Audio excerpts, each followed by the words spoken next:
KN. Welcome back muli sa ating channel. Kwentong nobela, The Invincible. Tagalog Translator, Andy Dors Kabanata 1291 hanggang 1300. Ika-130 na episode ng Hindi Magagapi. Tawag. I-prick. I-click. I-subscribe Kwentong Nobela Kabanata 1291. Pag-aayos ng Pill Blending Tower. Napagtanto ni Juan Sola na ang kanyang grupo ay malapit ng mapunit ng gintong liwanag, kaya't sinenyasan niya sina Gui at Wei na patayin sina Xiao Zhanggao at Chang Fang. Ngunit biglang lumitaw ang isang kahabaan ng itim na alon ng enerhiya sa abot tanaw, at bumaha patungo sa walang hangganang gininto ang liwanag. Sa isang segundo, ang mga itim na alon ng enerhiya ay bumangga sa walang hangganang gintong liwanag. Boom! Tarat-tarat! Isang pagsabog. Nayanig ang buong Xiao City, at nabuksan ng mga bitek ang bakuran ng lungsod. Pati ang mga kalapit na bulubundukin ay yumanig. Ang mga gusali sa lungsod ay sunod-sunod na gumuho na parang mga domino, na nagtaas ng makapal na kurtina ng alikabok. Tumakbo ka dali. Isang apurahang boses ang narinig sa tainga ni Juan Solan. Master Guiyu. Ang mga mata ni Juan Solan ay kumikinang sa labis na kaligayahan, sinigawan niya si Feng at ang iba pa, go. Sa isang iglap, isang kapangyarihan ang bumalot sa grupo ni Juan Solan, at tila nabaligtad ang mundo. Ito ay ang puwersa ng Diyos ni Feng. Nagsagawa siya ng space technique na winalis ang lahat palayo sa Xiao City. Nang makitang muli ni Juan Solan, nakatayo sila sa isang maliit na burol na milya-milya sa labas ng Xiao City. Mula roon, nakikita pa rin nila ang matinding gininto ang liwanag at ang itim na enerhiyang umiikot sa itaas ng Xiao City. Ang gininto ang liwanag at ang itim na enerhiya ay naglaban, na sinundan ng isang nakababahala na aftershock na lalong sumire sa lungsod sa ibaba. Naramdaman ng grupo ni Juan Solan ang malakas na pagbabago-bago ng enerhiya kahit sa malayo. Manor Lord, umalis na tayo. Sabi ni Feng kay Juan Solan. Tumango si Juan Solan. Matapos ang Purple Lightning Detoxification ng maliit na baka, ang Poison of Thousand Corpses ni Master Guiyu ay ganap na nasugpo. Kahit na ang kanyang lakas ay bahagyang mas mahina kaysa sa Xiao family's ancestor, ito ay isang maliit na pagkakaiba, at ang kanyang Master Guiyu ay tiyak na makaka-address ng hindi nasaktan. Kaya naman, tumilapon ang grupo ni Juan Solan. Parehong nakabitin sina Gui at Wei sa leeg nila Xiao Zhanggao at Chang Fang. Walang tigil na lumipad ang grupo ni Juan Solan sa pinakamabilis na bilis hanggang sa marating nila ang Stone Buddha City. Lahat sila ay nakahinga ng maluwag nang makapasok sa lungsod dahil ang Stone Buddha City ay teritoryo ng Chen family. Ang pamilya Xiao at ang pamilya Cheng ay nag-away, kaya't inaasahan ni Juan Solan na hindi maglalakas loob ang Xiao family na salakayin siya sa Stone Buddha City. Pagkatapos magrente ng courtyard sa Stone Buddha City, hiniling ni Juan Solan, kina Gui at Wei na ihagis sina Xiao Zhanggao at Chang Fang sa sahig. Tumingin siya sa mga ito na may malisyosong kislap sa kanyang mga mata. Isang malamig na panginginig ang damaloy sa gulugod ni Xiao Zhanggao at Chang Fang habang tinitingnan nila ang masamang tingin ni Juan Solan. Why? Ikaw, ako ang Xiao family's young lord, naglakas loob ka bang saktan ako? Si Xiao Zhanggao ay umatungal kay Juan Solan, sinusubukang banta si Juan Solan. Ems, alam kong ikaw ang young lord ng Xiao family, alam ko rin na ang pangalan mo ay Xiao Zhanggao. Ikaw, ano ang gusto mong gawin? May takot sa mga mata ni Xiao Zhanggao. Hey, malalaman mo din agad. Humisi si Juan Solan. Ilang sandali pa, nakita ni Chang Fang ang kanyang sinumpaang kapatid na si Xiao Zhanggao na gamulong-gulong sa sahig, sumisigaw ng paos sa sakit. Natakot si Chang Fang matapos makita ang mukha ni Xiao Zhanggao na nabaluktot ng sakit sa puso. Pagkatapos ay tumingin si Juan Solan sa kanyang balikat kay Chang Fang. Hindi, huwag. Umiling si Chang Fang habang mahinang nagsusumamo. Hindi nagatubili si Juan Solan. Tinapik ng kanyang daliri ang noo ni Chang Fang, nagpapadala ng yin energy sa kanyang katawan. Pagkatapos, tumayo siya, iniwan sina Xiao Zhanggao at Chang Fang na gamulong-gulong at sumisigaw sa sahig. Sa ngayon, hindi sila papatayin ni Juan Solan. Kailangan pa niyang umalis sa Clear Spirit World. Ang pag-iiwan sa kanila na buhay ay magkakaroon ng ilang uri ng paggamit. Inilagay ni Juan Solan si Gui Yi sa tungkuling bantay upang bantayan sina Xiao Zhanggao at Chang Fang, habang siya at ang iba ay nagtungo sa panloob na patio. Sa loob ng kanyang silid, inilabas niya ang Peel Blending Tower. Nakaramdam ng pagkasabik si Juan Solan na may ngipin at basag na katawan ng Peel Blending Tower. Kasing tangkad ito ng dalawang lalaking nasa hustong gulang na nakatayo sa ibabaw ng isa't isa. Kawakas, dumating na ang araw kung kailan niya maaayos ang Peel Blending Tower. Inilabas niya ang lahat ng Chaos Spiritual Liquid mula sa kanyang koleksyon, pati na rin ang 3 piraso ng Chaos 5-colored Heaven Refining Stones. Pagkatapos ay bumaling siya sa maliit na baka. Xiao Niyo, ang iba ay nasa iyo. Sabi ni Juan Solan sa maliit na baka, dahil hindi niya alam ang sinaunang lihim na pamamaraan na naayos para sa pag-aayos ng Peel Blending Tower. Ang maliit na baka ay tinapik ang kanyang dibdib at nagyabang, "Magtiwala ka, Juan Solan, kung ako ay mabaigo, maaari mo akong parusahan na uminom ng 100 taon ng alak." Tinapak siya ni Juan Solan at inikat ang kanyang mga mata, "Pwede mo itong pangarapin dahil kapag nabigo ka, hindi ka makakakuha ng isang patak ng alak sa loob ng daan-daang libong taon." Napangiti ang maliit na baka habang iginiit, "Kung magtagumpay ako, gusto kong uminom ng 100,000 pitsyel ng alak." Pinandilatan siya ni Juan Solan, "Sapat na para malunod ka sa kamatayan." Nagtawanan si Feng Er at ang iba sa kanilang kalokohan, habang nakatingin sila sa gilid. Tumayo ang maliit na baka sa harap ng Peel Blending Tower, at napaliit ang kanyang ngiti. Mataimtim niyang tiningnan ang Peel Blending Tower sa kanyang harapan, dahil alam niyang hindi katanggap-tanggap ang pagkabigo ni Juan Solan. Pagkatapos ayusin ang kanyang isip, ang maliit na baka ay dahan-dahang nagpalipat-lipat ng lilang puwersa ng kidlat. Sa susunod na sandali, ang mga bahid ng lilang kidlat ay lumipad mula sa kanyang mga gintong sungay na bumubuo ng mga patak ng lilang likidong kidlat na pumipihit at nagsanib upang bumuo ng kakaibang diagram. Sa puntong ito, inilabas ni Juan Solan ang lahat ng kaguluhang espiritual na likido mula sa kanilang mga bote. Isang puwersa ang nabuo sa gitna nitong kakaibang purple lightning diagram, at dahan-dahan itong sumipsip ng mga patak ng kaguluhang espiritual na likido. Tinagtagal, ang kaguluhang espiritual na likido ay nawala sa diagram at nagsanib sa gitna nito. Lahat ay nagpipigil ng hininga habang pinapanood ito. Naninikip ang puso ni Juan Solan sa kaba. Ang pagsasama-sama ng dalawang magkaibang uri ng kaguluhang espiritual na likido ay napakadali at maraming tao ang makakagawa nito, ngunit ang pagsasama-sama ng higit sa 100 kaguluhang espiritual na likido ng iba't ibang elemento. Kailangang aminin ni Juan Solan na hindi niya ito magagawa. Ang isang maliit na pagkakamali ay maaaring maging sanhi ng kaguluhang espiritual na likidong ito na sumabog, kaya nasayang ang lahat ng pera at pagsisikap, hanggang sa puntong iyon. Bagaman, ang lahat ng kaguluhang espiritual na likido ay isinama ng mabilis at maayos habang pinagsama sila ng maliit na baka. Gayunpaman, pagkatapos ng kalahating oras, kalahati lamang ng kaguluhang espiritual na likido ang naisama. Sa puntong ito, ang lilang kidlat mula sa katawan ng maliit na baka ay lumabo ng husto. Malinaw, naubos niya ang maraming lakas ng kanyang Diyos upang pagsamahin ang kaguluhang espiritual na likido. Kung ito ay magpapatuloy, ang lakas ng Diyos ng maliit na baka ay mas maagang mauubos, na magiging dahilan upang hindi niya maisama ang lahat ng kaguluhang espiritual na likido. Kayong lahat, magpadala ng ilang God Force sa akin. Sabi ng maliit na baka kina Feng Er, Gui Er, at Gui San. Mabilis na kumilos si Feng Er at ang dalawa pa, hindi nangangahas na maging mabagal. Ang bawat isa ay naglagay ng kamay sa likod ng maliit na baka at isa-isang ipinasok sa kanya ang kapangyarihan ng kanilang ancestor God Realm. Sa isang kisap mata, ang lilang kidlat ng maliit na baka ay kumikinang na mas maliwanag kaysa dati. Kawakas, ang mga nagniningning na ilaw ay sumabog mula sa gitna ng purple lightning diagram habang ang lahat ng kaguluhang espiritual na likido ay pinagsama-sama, pagkaraan ng 2 oras. Gayunpaman, nanatiling maingat ang munting baka.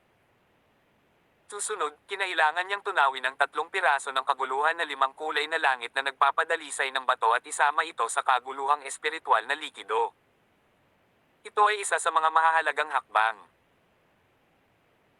Habang maingat na pinapanatili ng maliit na baka ang balanse ng pinagsama-samang kaguluhang espiritual na likido, lumipad ang sinaunang kidlat sa kanyang noo, na hinayaan ang lilang kidlat na bumagsak sa 3 piraso ng kaguluhan na 5 kulay na mga batong nagpapadalisay sa langit, na umaaligid sa itaas ng mga ito. Lumipas ang isa pang 2 oras. Ang 3 kaguluhan na 5 kulay na langit na nagpapadalisay sa likido ng bato ay sa wakas ay isinama sa pinagsamang kaguluhang espiritual na likido. Nang makita ito, ang maliit na baka ay nagliwanag sa tuwa at hinaypan sila. Sa bawat oras na humihip siya, isang maliit na patak ng pinagsama-samang likido ang pumapasok sa pill blending tower, at magkakaroon ng isang crack na nawawala mula dito. Habang parami ng parami ang pinagsama-samang likidong ito na pumapasok sa pill blending tower, ang katawan ng tore ay naging mas makinis at mas makintab, at hindi nagtagal ay nagniningning ito tulad ng isang maningning na kaguluhan na 5 kulay na langit na nagpapadalisay ng bato. Sa huli, lahat ng pinagsama-samang likido ay nakapasok sa pill blending tower, at wala ni isang crack ang naiwan dito. Ang baluktot na katawan nito ay nababalot na ngayon ng ningning at nakatayo itong tuwid na parang isang holly jing nakaangat patungo sa langit. Malaking tagumpay. Ang niyo na ito ay pagod na. Nagreklamo ang maliit na baka habang kinukuha niya ang kanyang God Force. Nawala ang lilang kidlat at lumabas ang kanyang dila sa gilid ng kanyang bibig. Tawag. I-prick. I-click. I-subscribe kwentong nobela. Hindi magagapi. Tagalog Translator, Andy Dorst, Kabanata 1292. Pagbabalik sa Vientiane World. Mabilis na inihagis ni Juan Solan ang maliit na baka ng ilang kaguluhang espiritual na gamot sa pagpapagaling, matapos makita ang kanyang matinding pagkahapo. Ang maliit na baka ay bumuka ang kanyang bibig ng hindi mapagpanggap at nilunok ang lahat ng mga hilang pil ng sabay-sabay, at pagkatapos ay nagsimulang ayusin ang kanyang kondisyon sa lugar. Ginamit lang ni Finger, Guier, at Guisan ang isang maliit na bahagi ng kanilang God Force, sa makatuwid, hindi nila kailangan ng anumang pagsasaayos o pahinga. Nagmamadaling tinungo ni Juan Solan ang pill blending tower na may bukal sa kanyang hakbang, at isang malaking ngiti ang sumilay sa kanyang mukha. Hindi niya napigil ang hawakan ang tore sa katawan nito habang nakatingin sa maningning na pill blending tower. Ito ay ganap na naiiba mula sa dati. Bago ito naayos, ang katawan ng pill blending tower ay napuno ng mga marka, bitik, at halos mapanglo na lamig. Ngayon, ang pill blending tower ay mainit sa ilalim ng kanyang mga palad, at mayroong misteryosong kapangyarihan na umiikot sa tore na nagpaginhawa sa kanya. Umikot siya sa pill blending tower minsan, saka siya naupo ng naka-cross-legged sa harap nito. Tinisil niya ang isang patak ng blood essence mula sa kanyang daliri at ipinitik iyon sa pill blending tower. Una niyang pinadalisay ang kanyang esensya ng dugo ayon sa sinaunang pamamaraan na itinuro sa kanya ng maliit na baka, na sinundan ng isang hibla ng puwersa ng kanyang kaluluwa, at pagkatapos ay pininom niya ang pill blending tower sa pangalawang pagkakataon. Kinailangan ng kalahating buwan ni Juan Solan para matapos ang 2 beses na refinement ng pill blending tower. Ito ay tiyak na lumampas sa kanyang tansya. Gayunpaman, pagkatapos niyang ganap na pinuhin ang pill blending tower, natuklasan ni Juan Solan na mayroon talagang 13 palapag sa loob nito. 13 palapag. Lahat ng 13 palapag na naglalaman ng liberal na bilang ng mga divine pill. Si Juan Solan ay naging isang streak ng sword light sa isang flicker, at lumitaw sa unang palapag ng pill blending towers. Ang unang palapag ng pill blending tower ay 100 lihol. Mayroong maraming mga halamang gamot, elixir at mga banal na table task na nakasalansan sa sulok nito. Gayunpaman, ang isang malaking bilang ng mga halamang gamot, elixir at banal na table task ay nabasag sa mga pulbos. Parang noong nagkaroon ng pinsala ang pill blending tower noon, ang mga herbs, elixir at divine pill sa loob ng space nito ay nasira rin kasama nito. Gayunpaman, si Juan Solan ay nakahanap ng ilang makintab na oriet na mga divine na table task sa gitna ng mga pulbos na halamang gamot at mga divine pellet. Bagamat hindi niya alam ang likas na katangian ng mga tabletang ito, natitiyak niya na ang mga ito ay mga Chaos Spiritual Pill batay sa kanilang nakakagulat na aura. Kasunod na hinanap ni Juan Solan ang lahat ng 13 palapag isa-isa. Sa kanyang kasiya siyang sorpresa, natagpuan niya talaga ang higit sa 100 mataas na kalidad at grade ng mga divine na table task ng iba't ibang uri. Ang bawat banal na tableta ay may napakakaunting mga dumi. Sa oras na lumabas si Juan Solan mula sa pill blending tower, tumayo na ang maliit na baka. Nanlaki ang mga mata niya sa gulat nang makita niya ang mga divine pill sa kamay ni Juan Solan. Kevin Phoenix's Eye Divine Pill. Impuissant Soul Returning Divine Pill. Bright Star Heavenly Dragon Sacred Pill. Ang maliit na baka ay sumigaw ng pangalan ng mga banal na table task ng sunod-sunod. Nanginginig ang boses niya sa gulat habang pinangalanan niya ang mga ito. Ang mga banal na tabletang ito ay napakahirap makuha kahit noong Chaos Era. Nakakita lamang siya ng ilan sa mga banal na tabletang ito, ngunit hindi pa niya naubos ang mga ito. Tulad ng inaasahan. Isip ni Juan Solan nang makita niya ang excited na mukha ng munting baka. Kanina, nahulaan niya na hindi ito ang karaniwang Chaos Spiritual Pill. Natapos ng maliit na baka ang pangalan ng lahat ng Chaos Spiritual Pill na nasa kamay ni Juan Solan, ilang sandali pa. Malapit na siyang maglaway habang nakatitig sa mga ito nang hindi kumukurap. Tumakbo siya patungo kay Juan Solan na maganda ang kanyang buntot at tinawag si Juan Solan sa isang mapagmahal na tono, mas there. Napangiti ng pilit si Juan Solan dahil alam na niya ang gusto ng matandang baka na ito. Sabihin mo lang, alin ang gusto mo? Malutong na tanong ni Juan Solan. Pagkatapos ng lahat, ang maliit na baka ang nagayos ng pill blending tower sa totoong kahulugan. Hindi banggitin ang mga kaguluhang espiritual na tabletang ito ay isang stroke ng swerte. Kevin Phoenix's Eye Divine Pill. Bright Star Heavenly Dragon Sacred Pill. Limang Hari ng Earth Beast Pill. Ang maliit na baka ay hindi tumayo sa seremonya at pinangalanan ng higit sa 12 Chaos Spiritual Pill. Kumaibat ang sulok ng labi ni Juan Solan nang pumili siya ng 12 Chaos Spiritual Pill at ibigay sa maliit na baka.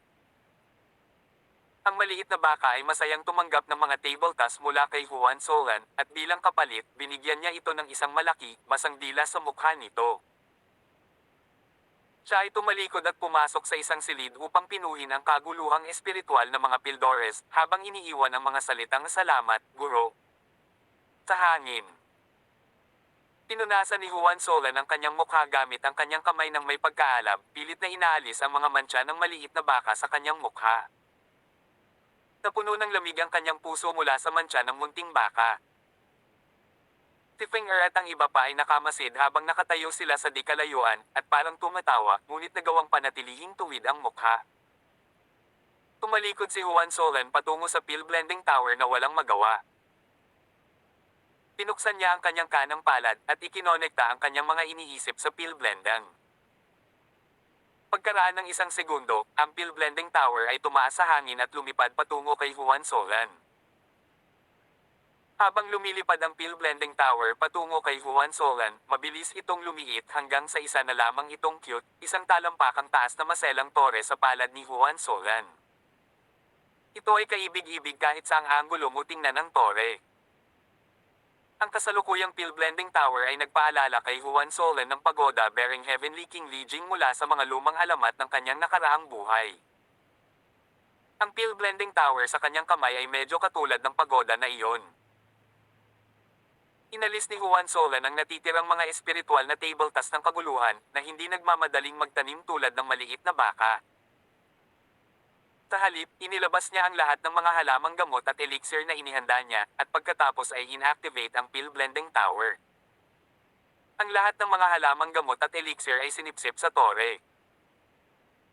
Ang pill blending tower ay gamulong, dinurog ang mga halamang gamot at elixir, at pinipino ang kanilang mga essences sa mga pellet.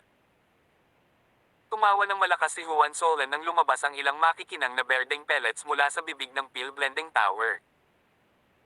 Pino ng pill blending tower ang mga divine pill, tulad ng sinabi ng maliit na baka. Ngunit hindi nagtagal ay nakatuklas ng problema si Juan Solan.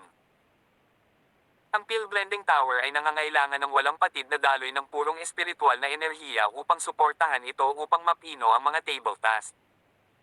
Purong espiritual na enerhiya. Iniunat ni Juan Solan ang kanyang kamay sa hangin upang paikliin ang grade 6 na mga espiritong bato ng mayamang espiritual na enerhiya mula sa kaibuturan ng kawalan. Hindi niya kailangang mag-alala tungkol sa pagsuporta sa pagkonsumo ng espiritual na enerhiya ng Pill Blending Tower dahil maaari niyang i-condense ang mga spirit stone mula sa espiritual na enerhiya. Hindi nagtagal at na-condense ni Juan Solan ang 10,000 grade 6 na spirit stones. Pagkatapos ay inilagay niya ang lahat sa gitna ng grand formation ng Pill Blending Tower.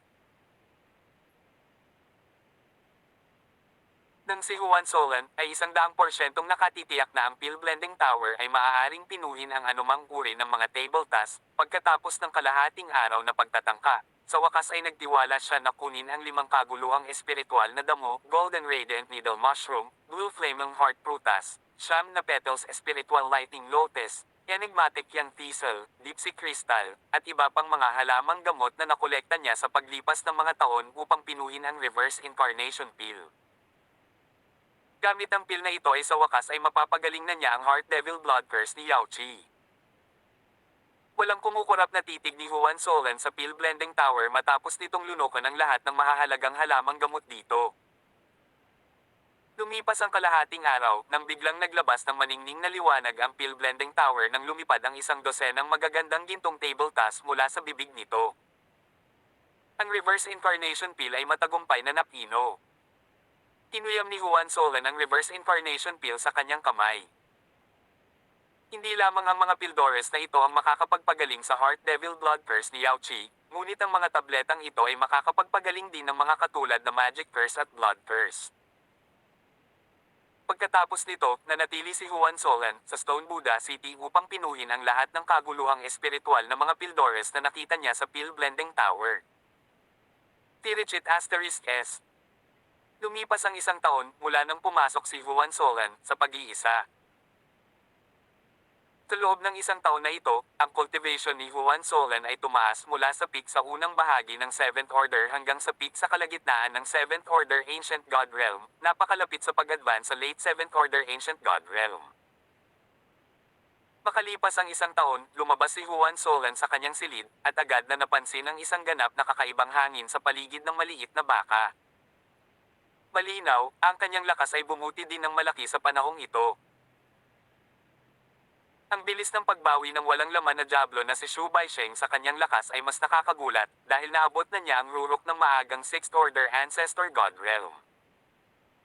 Nagulat si Feng Er at ang iba pa sa bilis na ito. Sa kabilang banda, ang 1 taon na ito ay parang isang pinakamasamang bangungot para kina Xiao Zhanggao at Chang Fang. Nang makita silang muli ni Juan Solan, halos hindi na niya makilala ang dalawa. Ang mga ito ay walang iba kundi isang maruming patong ng balat sa ibabaw ng mga buto, at sila ay nagbigay ng nakakasukang baho. Iilan lang sa mga tao ang maglalakas loob na manatili ng matagal sa Stone Buddha City matapos kidnapin sina Xiao Zhanggao at Chang Fang tulad ng ginawa ni Juan Solan. Panahon na para bumalik sa Vientiane World. Naisip ni Juan Solan sa sarili. Wala pang 1 taon ang natitira para sa God of the Sea Grand Ceremony ng mga Sea Tribes. Tawag. I-prick. I-click. I-subscribe kwentong nobela. Hindi magagapi. Tagalog Translator, Andy Dors, Kabanata 1293. Ang Yellow Springs Treasure. Kinabukasan, umalis ang grupo ni Juan Solan sa Stone Buddha City. Sa kabutihang palad, nakabalik sila sa Ghost Manor nang walang anumang insidente. Nais ni Juan Solan na magpaalam sa kanyang Master Goryeo bago bumalik sa Vientiane World. Ligtas na umatras si Guiyou mula sa labanan sa Xiao City, matapos makatakas ng ligtas si Juan Solan at ang kanyang grupo mula sa lungsod na iyon. Sa panahong si Juan Solan ay nasa pag-iisa, si Feng Er, Guiyi, at ang iba pa ay nakipag-ugnayan kay Guiyou. Isang bagay ang nakalilito kay Juan Solan mula noong umalis siya mula sa kanyang pag-iisa sa Stone Buddha City, kahit na isang taon na niyang hawak sina Xiao Zhangguo at Chang Fang na hostage, ni Xiao family o ang Hundred Revelations, factions ay wala hinabol siya, paano naging posible iyon? Tiricit asterisk S. Sa loob ng pangunahing bulwagan ng Ghost Manor, naglista si Gui Yu kay Juan Solan, habang ipinaliwanag niya sa kanyang guro na nais niyang bumalik sa Vientiane World para sa layuning makilahok sa God of the Sea Grand Ceremony ng mga Sea Tribes. Naunawaan ni Gui Yu na may mga bagay na kailangang asikasuhin ni Juan Solan, kaya hindi niya hiniling na manatili si Juan Solan. Sa kabilang banda, hinimok niya si Juan Solan na mag-ingat, at bisitahin siya sa Ghost Manor sa tuwing magagawa ito ni Juan Solan. Si Gui Yu ay mananatili sa ODS Ghosts Forest sa loob ng ilang daang taon, o hindi bababasa, hanggang sa ganap na gumaling ang kanyang Poison of Thousand Corpses. Pagkatapos ng lahat, ang kagubatan na ito ay ang kanyang lumang pugad. Habang nag-uusap sila, biglang sinabi ni Gui Yu, "Itong dalawa, bitawan mo lang sila." Sabi niya habang nakaturo kina Xiao Zhangguo at Chang Fang. Nagulat si Juan Solan sa hiling ni Gui Yu noong una, ngunit pagkatapos ay tumango bilang pagsang-ayon, "Sige, guro." Pumayag siya dahil kailangan pa ni Gui Yu na manatili sa Clear Spirit World, at ayaw ni Juan Solan ng anumang malalim na sama ng loob sa pagitan ni Gui Yu at Xiao family pati na rin ang Hundred Revelations faction. Sa huli, nagpa siya si Juan Solan na palayain sina Xiao Zhangguo at Chang Fang.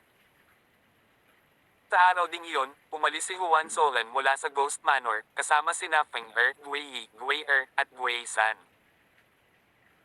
Para naman kay Xiao Zhangguo at Chang Fang, itinapon sila sa isang random na bundok sa gilid ng ODS Ghosts Forest. Sina Xiao Zhangguo at Chang Fang ay bumagsak at gumulong pababa mula sa tuktok ng bundok hanggang sa paanan, bago huminto. Pareho silang natatakpan ng dumi at mga tuyong dahon. Kawakas, pareho silang nagpumigla sa kanilang mga paa mula sa malumaw na lupa, sa isang malungkot na estado. Sa oras na ito, ang grupo ni Juan Solan ay patungo na sa transmission array upang maglakbay pabalik sa Vientiane World. Napatingin si Xiao Zhangguo sa direksyon ni Juan Solan habang nagmamadaling umalis. Ang matinding puot at hangarin sa pagpatay ay bumalot at napuno sa kanyang puso. Sa wakas ito ay naging napakalaki na hindi na niya nakayanan, at siya ay sumigaw ng kanyang mga baga, tulad ng isang galit na sugatang hayop. "Ikaw na patay na punk, ako, si Xiao Zhangguo ay gusto kang patayin. Mamatay, mamatay, mamatay, mamatay. Hindi. Gusto kong makadama ka ng sakit ng 1,000 beses, 1,000,000 beses na mas masahol pa kaysa sa kamatayan." Tigaw niya sa bawat selda ng katawan niya, niyanig ng boses ang langit. Nagpatuloy ang nakakalokong hiyawan at hiyawan ni Xiao Zhangguo ng isang buong oras, bago sila namatay. Ito ay isang patunay ng kanyang matinding pagkamuhi at pagpatay kay Juan Solan. Sa katunayan, si Chang Fang ng Hundred Revelations faction ay sumigaw din na kasing baliw ng ginawa ni Xiao Zhangguo, na may katumbas na halaga ng lumalakas na layuning pagpatay. "Kuya Zhangguo, ano ang dapat nating gawin ngayon?" Makalipas ang halos isang oras, tinanong ni Chang Fang si Xiao Zhangguo sa pamamagitan ng pagnangalit ng mga ngipin. Huminga ng malalim si Xiao Zhangguo, "Bumalik muna tayo sa Stone Buddha mainland. Hayaang mabuhay ang patay na punk na iyon ng ilang araw, habang nagpapadala kami ng isang tao upang suriin ang kanyang pagkakakilanlan. Gusto kong malaman ang bawat detalye tungkol sa kanya, pati na ang 18 henerasyon ng kanyang mga ninuno." Lalong kumulo ang galit sa kanyang puso, lalo pa niyang binanggit ang tungkol dito, "Gusto kong i-squash ang lahat sa kanya sa impyerno. Pumunta ka." Ayaw nang magantala pa ni Xiao Zhangguo. Siya at si Chang Fang ay umalis sa sumisipol na hangin. Sa kabilang banda, nakalabas na sa ODS Ghosts Forest ang grupo ni Juan Solan. Makalipas ang isang araw, dumating sila sa transmission array ng Clear Spirit World surface. Sa panahong ito, ang Xiao family, Chen family, at ang mga alagad ng Ma family ay hindi nagpahirap sa grupo ni Juan Solan. Ang mga nakakasilaw na ilaw ay sumabog mula sa transmission array dahil nag-activate ito upang ipadala ang grupo ni Juan Solan sa Void Sky World, pagkatapos bayaran ni Juan Solan ang kinakailangang Shenbi. Dahil, tumagal ng 3 buwan upang marating ang Void Skyworld, si Juan Solan ay hindi idle sa loob ng Transmission Array Light Tunnel. Inilabas niya ang Eidolon Crystalline Rocks at Chaos Spiritual Peel at sinimulan itong pinuhin, pumasok sa cultivation. Bagamat magiging mahirap para kay Juan Solan na maabot ang pinakamataas na bahagi ng Late 7th Order Ancient God Realm bago ang God of the Sea Grand Ceremony, kumpiyansa siya na maaari na siyang umaban sa Late 7th Order Ancient God Realm noon. Pinino ni Juan Solan ang mga kaguluhang espiritual na tabletang ito sa Peel Blending Tower sa loob ng 1 taon niyang pag-iisa. Ginamit niya ang lahat ng Chaos Spiritual Herb at mahahalagang bagay mula sa iba't ibang treasuries at spatial ring sa pagpino nitong Chaos Spiritual Peel. Gayunpaman, nilimitahan ni Juan Solan ang pagpino ng Chaos Spiritual Peel sa 3 uri, katulad ng Sky King Buddha Dragon Holy Peel, Dark Devil Sea Divine Peel, at 9th Layer Moon Tyrant Divine Peel. Ang paglilinang pagkatapos lunukin ng 3 uri ng Divine Peel na ito ay kapakipakinabang sa pagpapabuti ng lakas ni Juan Solan, True Dragon Physique, at gayon din sa kanyang kaluluwa. Hindi bababasa, ang 3 uri ng Chaos Spiritual Peel na ito ay ang pinaka-epektibo bago pumasok si Juan Solan sa Ancestor God Realm. Sa bawat oras, siya ay kukuha ng 10 bulitas ng bawat uri ng mga table task at sabay-sabay na ubusin ang mga ito. Kapag si Juan Solan ay tapos na sa pagpino ng Chaos Spiritual Peel, pagkatapos ay pinipino niya ang Eidolon Crystalline Rock sa loob ng 1 araw bago lunukan muli ang 30 Chaos Spiritual Peel. Paulit-ulit niyang inulit ang buong prosesong ito. Makalipas ang 3 buwan, nang dumating sila sa transmission array ng Void Sky City, sa wakas ay nakalusot na si Juan Solan sa Late 7th Order Ancient God Realm. Sa panahong ito, ang lakas ng Void Devil Beast na si Shu Baisheng ay nakabawi sa napakabilis na bilis, at naabot niya ang 7th Order Ancestor God Realm. Kitang-kita din ang pagpapabuti ng lakas ng maliit na baka. Nadagdagan din ang lakas ni Feng Er, Gui Yi, Gui Er, at Gui San pagkatapos silang bigyan ni Juan Solan ng isang Eidolon Crystalline Rock at 10 Chaos Spiritual Peels. Gayunpaman, ang kanilang mga pagpapabuti ay hindi gaanong kapansin-pansin at kapansin-pansin tulad ni Juan Solan, Shu Baisheng at ang maliit na baka.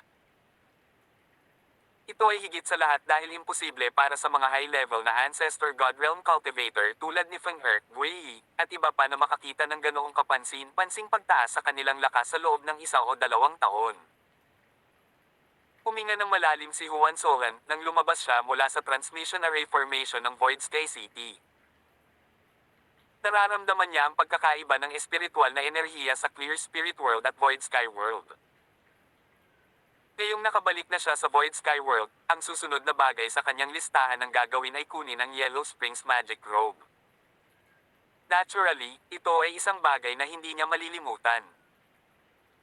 Nagpasya si Juan Solan na manatili sa Void Sky City sa loob ng 1 o 2 araw pagkatapos makuha ang Yellow Springs Magic Robe bago ipagpatuloy ang kanilang paglalakbay pabalik sa Vientiane World. Sa pagpapasya nito, pinamunuan ni Juan Solan, si Shu Baisheng, Feng Er, at iba pa diretso sa bundok ng Devil Prison. Ang Devil Prison Mountain ay nakatayo pa rin sa Void Sky City, na nababalot ng nakakagulat na kinakaingchi ng Diablo. Mas maraming magsasaka ang dumating upang subukan ang kanilang kapalaran sa taong ito kumpara sa 1 taon bago. Nangyari na ito, lalo na nang kumalat sa iba't ibang bahagi ng mundong ito ang balita ng mga nadiskubreng yaman. Kaya, ang mga labanan at pagpatay ay lalong lumaki dahil ang iba't ibang mga eksperto ng mga sekta ay nagsimulang magnakaw at magnakaw mula sa ibang mga magsasaka. Maging ang mga master ng Ancestor God Realm ay bumagsak sa mga labanang ito. Bagamat karamihan sa kanila na namatay ay mga masters ng First and Second Order Ancestor God Realm, nakakaalarma pa rin ang bilang ng mga namatay. Narinig ni Juan Solan ang mga pag-uusap ng mga nagdaraang magsasaka. Ang treasury ng Yellow Springs Archdevil ay talagang lumitaw sa Devil Prison Mountain. Yellow Springs Archdevil. Totoo ba ito? Paano makikita ang kaba ng Yellow Springs Archdevil sa Devil Prison Mountain? Ito ay 100% na tamang impormasyon. Narinig ko rin na nagsimulang magpatayan ang Golden Phoenix Pavilion, Virtual Returning Sect, at mga disipulo ni Yama Gates para sa mga kayamanan ng Yellow Springs Archdevil. Ngunit hanggang ngayon, wala sa kanila ang nagtagumpay. Sa makatuwid, ang tatlong puwersa ay magpapadala ng isang disipulo bawat isa upang makipagkompetensya at magpasya kung sino ang may-ari ng mga kayamanan ng Yellow Springs Archdevil. Nagulat si Juan Solan nang marinig niya na natuklasan ang Yellow Springs Archdevil's treasury. Pagkatapos, nahulog ba ang Yellow Springs Magic Robe sa mga kamay ng isa sa tatlong puwersa? Master, huwag kang mag-alala. Kahit na natuklasan nila ang Yellow Springs Archdevil's treasury, hindi nila ito mabubuksan ng walang susi. Sabi ng Void Devil Beast. Sa isang kislap ng liwanag, may hawak siyang maliit na palakol sa kanyang paa. Ang palakol na ito ay ganap na itim, at dalawang salita ang nakasulat sa hawakan nito, Yellow Springs. Tawag. I prick. I-click. I subscribe kwentong nobela.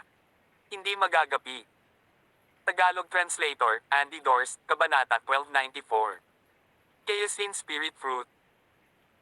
Nagningning ang mga mata ni Juan Solan habang nakatitig sa itim na palakol, at tinanong si Shu Baisheng, ito ang susi sa Yellow Springs Archdevil's treasure. Magalang na sumagot si Shu Baisheng, oo.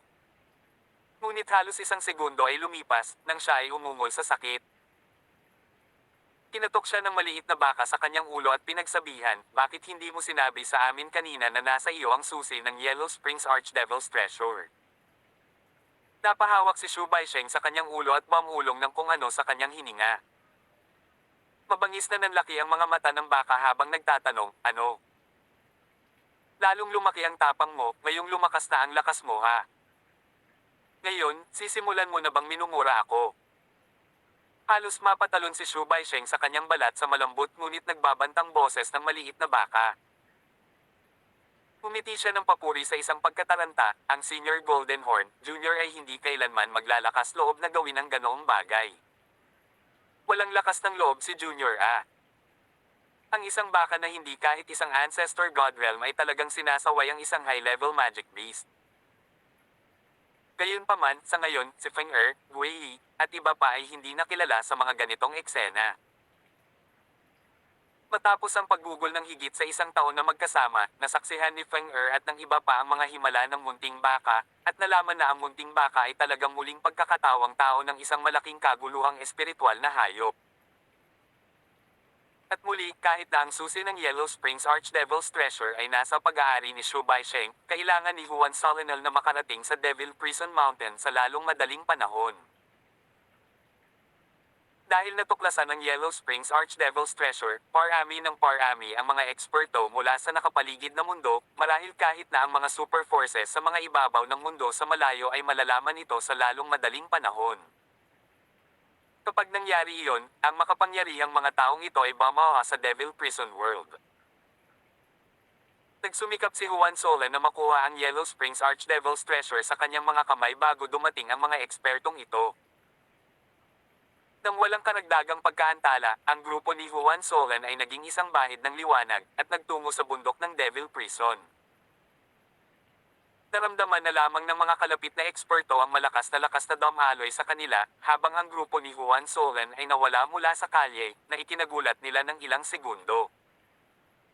Makalipas ang kalahating araw, narating ng grupo ni Juan Solan ang bundok ng Devil Prison.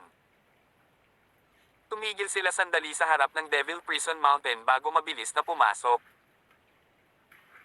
Batay sa kasalukuyang lakas ni Juan Solan at sa katigasan ng kanyang True Dragon Physique, kaya niyang suportahan ang kinakaing unti-unti na Diablo Chi, hindi banggitin, nasa tabi niya rin si Shu Baisheng. Saan man dumaan si Shu Baisheng, umatras ang nakapaligid na Devil Chi, katulad ng mga nasasakupan na actress ng may paggalang, pagkatapos makita ang kanilang emperador na lumabas sa isang inspection. Ang Yellow Springs Archdevil's treasure ay nasa dulo ng Yellow Springs Road sa kailaliman ng Devil Prison Mountain. Walang tigil na lumipad ang grupo ni Juan Solan patungo sa Yellow Springs Road.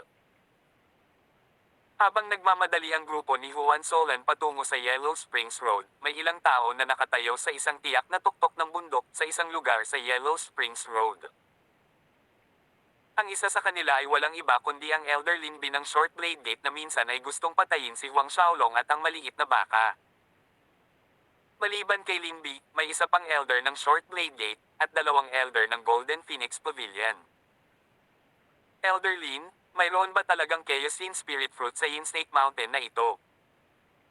Ang Elder ng Golden Phoenix Pavilion, si Santong ay nagtanong kay Linbi. Ang Chaos Yin Spirit Fruit ay isang bihirang top-grade Chaos Spiritual Herb.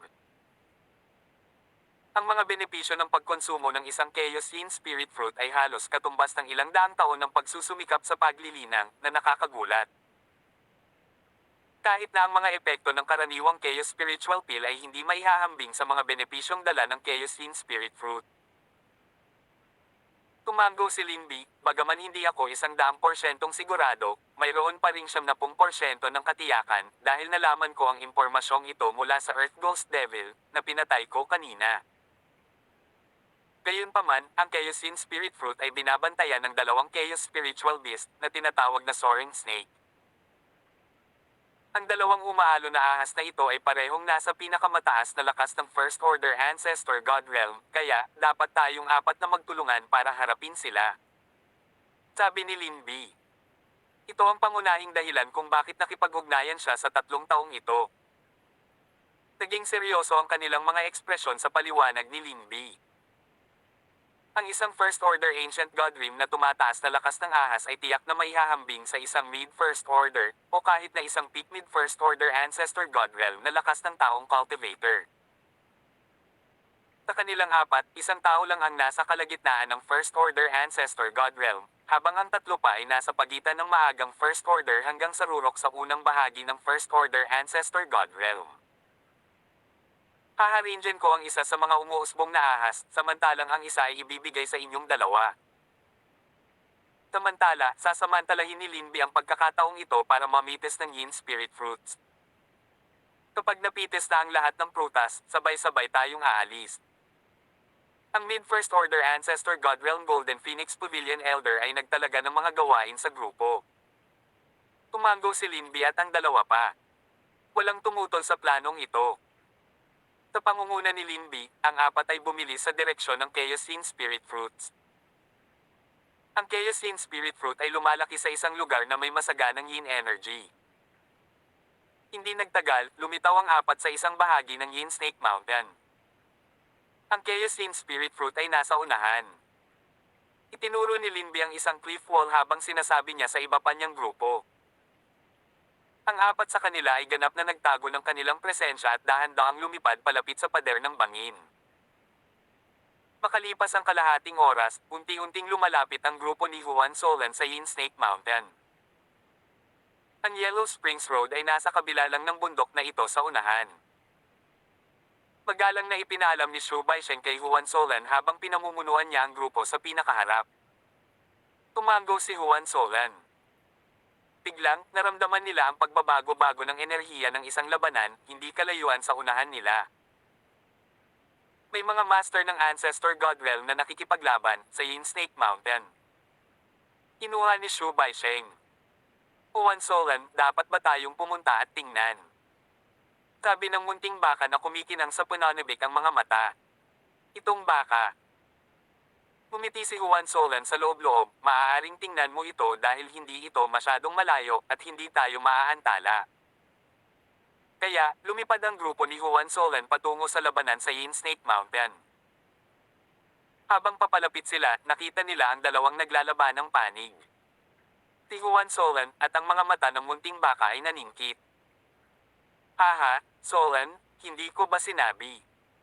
Dapat tayong lumapit at tingnan. Ano sa tingin mo, gusto mo bang magpasalamat sa akin ngayon? Sinabi ng maliit na baka kay Juan Solan, ngunit hindi umalis ang kanyang mga mata kay Linbi habang ang mapaglarong ngiti ay lumitaw sa kanyang mukha ng baka.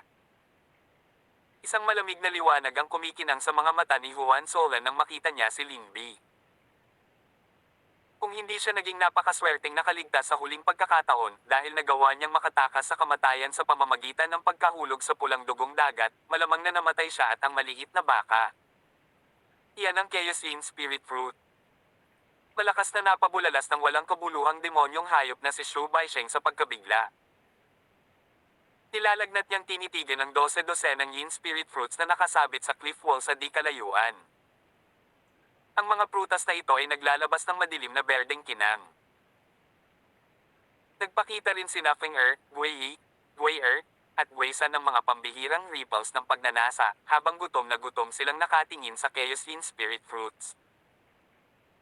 Noon lamang napansin ni Juan Solan at ng munting baka ang kaguluhang espiritual na mga bunga na nakasabit sa dingding ng bangin.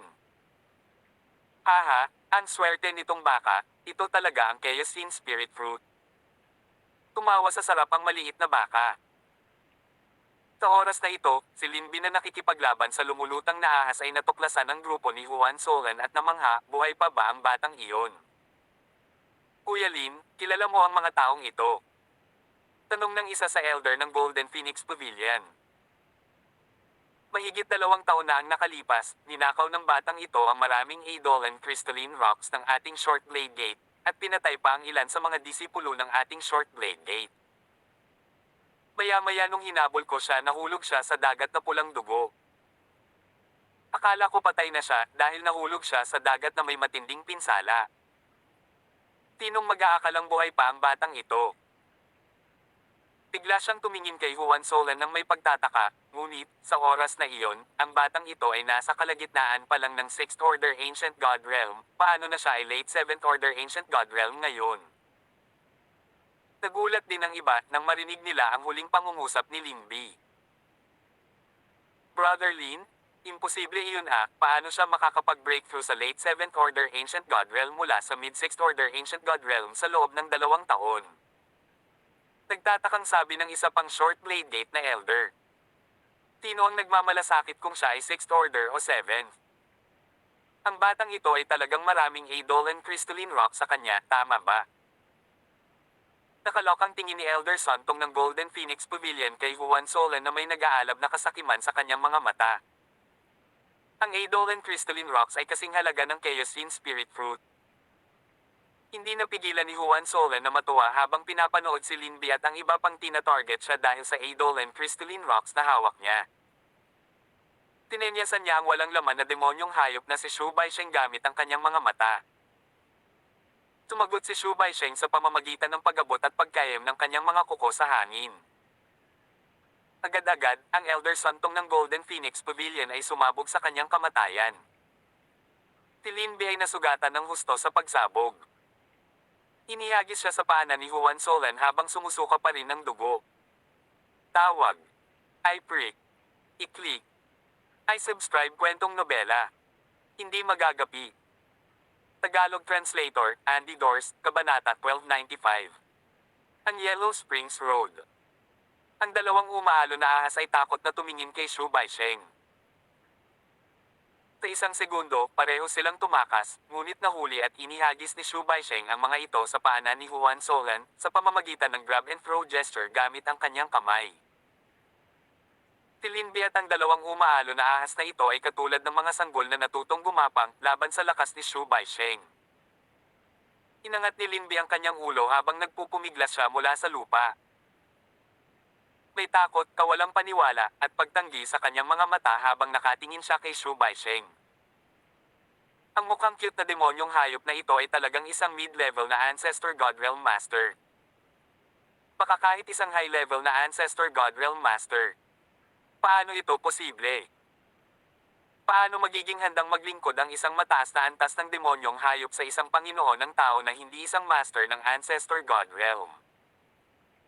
Anak, hindi mo akalain na mangyayari ito kapag walang tigil mong sinusubukang patayin kami, hindi ba? Ang mukha ng maliit na baka ay nahati sa isang malawak na ngiti na nagpakita ng kanyang kumikinang na mapuputing ngipin. Pinilit ni Linbi ang kanyang takot at sinabi, ako ay isang elder ng Short Blade Gate. Kung papatayin mo ako, hindi ka makakatakas sa pagtugis ng Short Blade Gate. Mayroon kaming mga eksperto ng aming sekta sa lahat ng dako sa Devil Prison Mountain na ito, hindi banggitin, ang aming Gate Chief at Vice Gate Chief ay malapit lang. Nasa unahan lang nila ang Yellow Springs Road. Sa makatuwid, hindi nag-alinlangan si Juan Solan kay Linbi nang sabihin niyang maraming eksperto sa Short Blade Gate pati na rin ang Chief ng Short Blade Gate at Vice Gate Chief ay nasa malapit. Tapos na naman, ano? Pangiinis ni Juan Solan. Nang utusan na ni Juan Solan si Xu Baisheng na patayin si Lin Bi, ilang tunog ng sipol ng hangin ang maririnig. 5 figure ang lumilipad patungo sa kanila sa isang nakakatakot na bilis at nakarating sa grupo ni Juan Solan sa ilang mga hininga. Hindi maitago ni Linbi ang saya sa kanyang mukha nang makita niya ang 5 taong ito. Napangiti siya ng maluwag habang iniisip niyang nakatakas na siya sa kamatayan.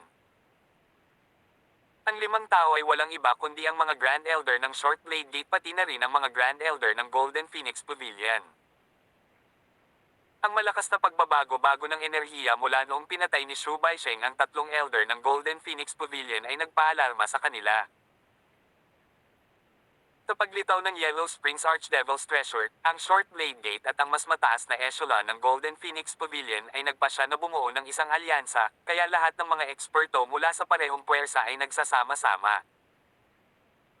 Bilang resulta ng alyansang ito, lumitaw ang Short Blade Gate at ang Grand Elders ng Golden Phoenix Pavilion, na alerto sa kaguluhan. Grand Elder Wang Xiao. Grand Elder Lin Chen. Nagmadali si Linbi sa 2 Grand Elder ng Short Blade Gate at magalang na tumayo sa harap nila. Ang Grand Elder ng Short Blade Gate na si Wang Xiao, Grand Elder Lin Chen, at ang iba pang 3 Grand Elder ng Golden Phoenix Pavilion ay nabigla sa mabibigat na pinsala ni Linbi. Linbi, anong nangyayari dito? Mahigpit na hiling ni Lin Chen habang nakatitig siya sa grupo ni Juan Solan. Nawala ng pag-asa si Linbi at ang kalahati ay sumigaw, si Elder Sontong at ang iba pa ay patay na. Tila ito. Pinatay nila si Elder Sontong at ang iba pa, ang itim na iyon, ang itim na demonyong hayop. Ang demonyong halimaw na iyon.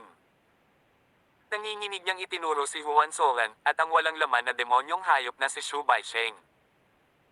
Ano? Nanlaki ang mga mata ng 5 Grand Elder sa gulat. Patay na si Sontong. Si Sontong ang personal na disipulo ng kanilang Golden Phoenix Pavilion's head. Ngunit siya ay namatay, at higit pa rito ay pinatay siya ng mga taong nasa harapan nila.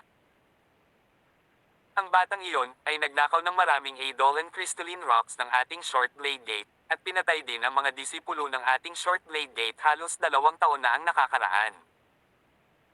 Ngayon, pinatay niya si Sontong at ang iba pa para sa Chaos-Yin Spirit Fruit.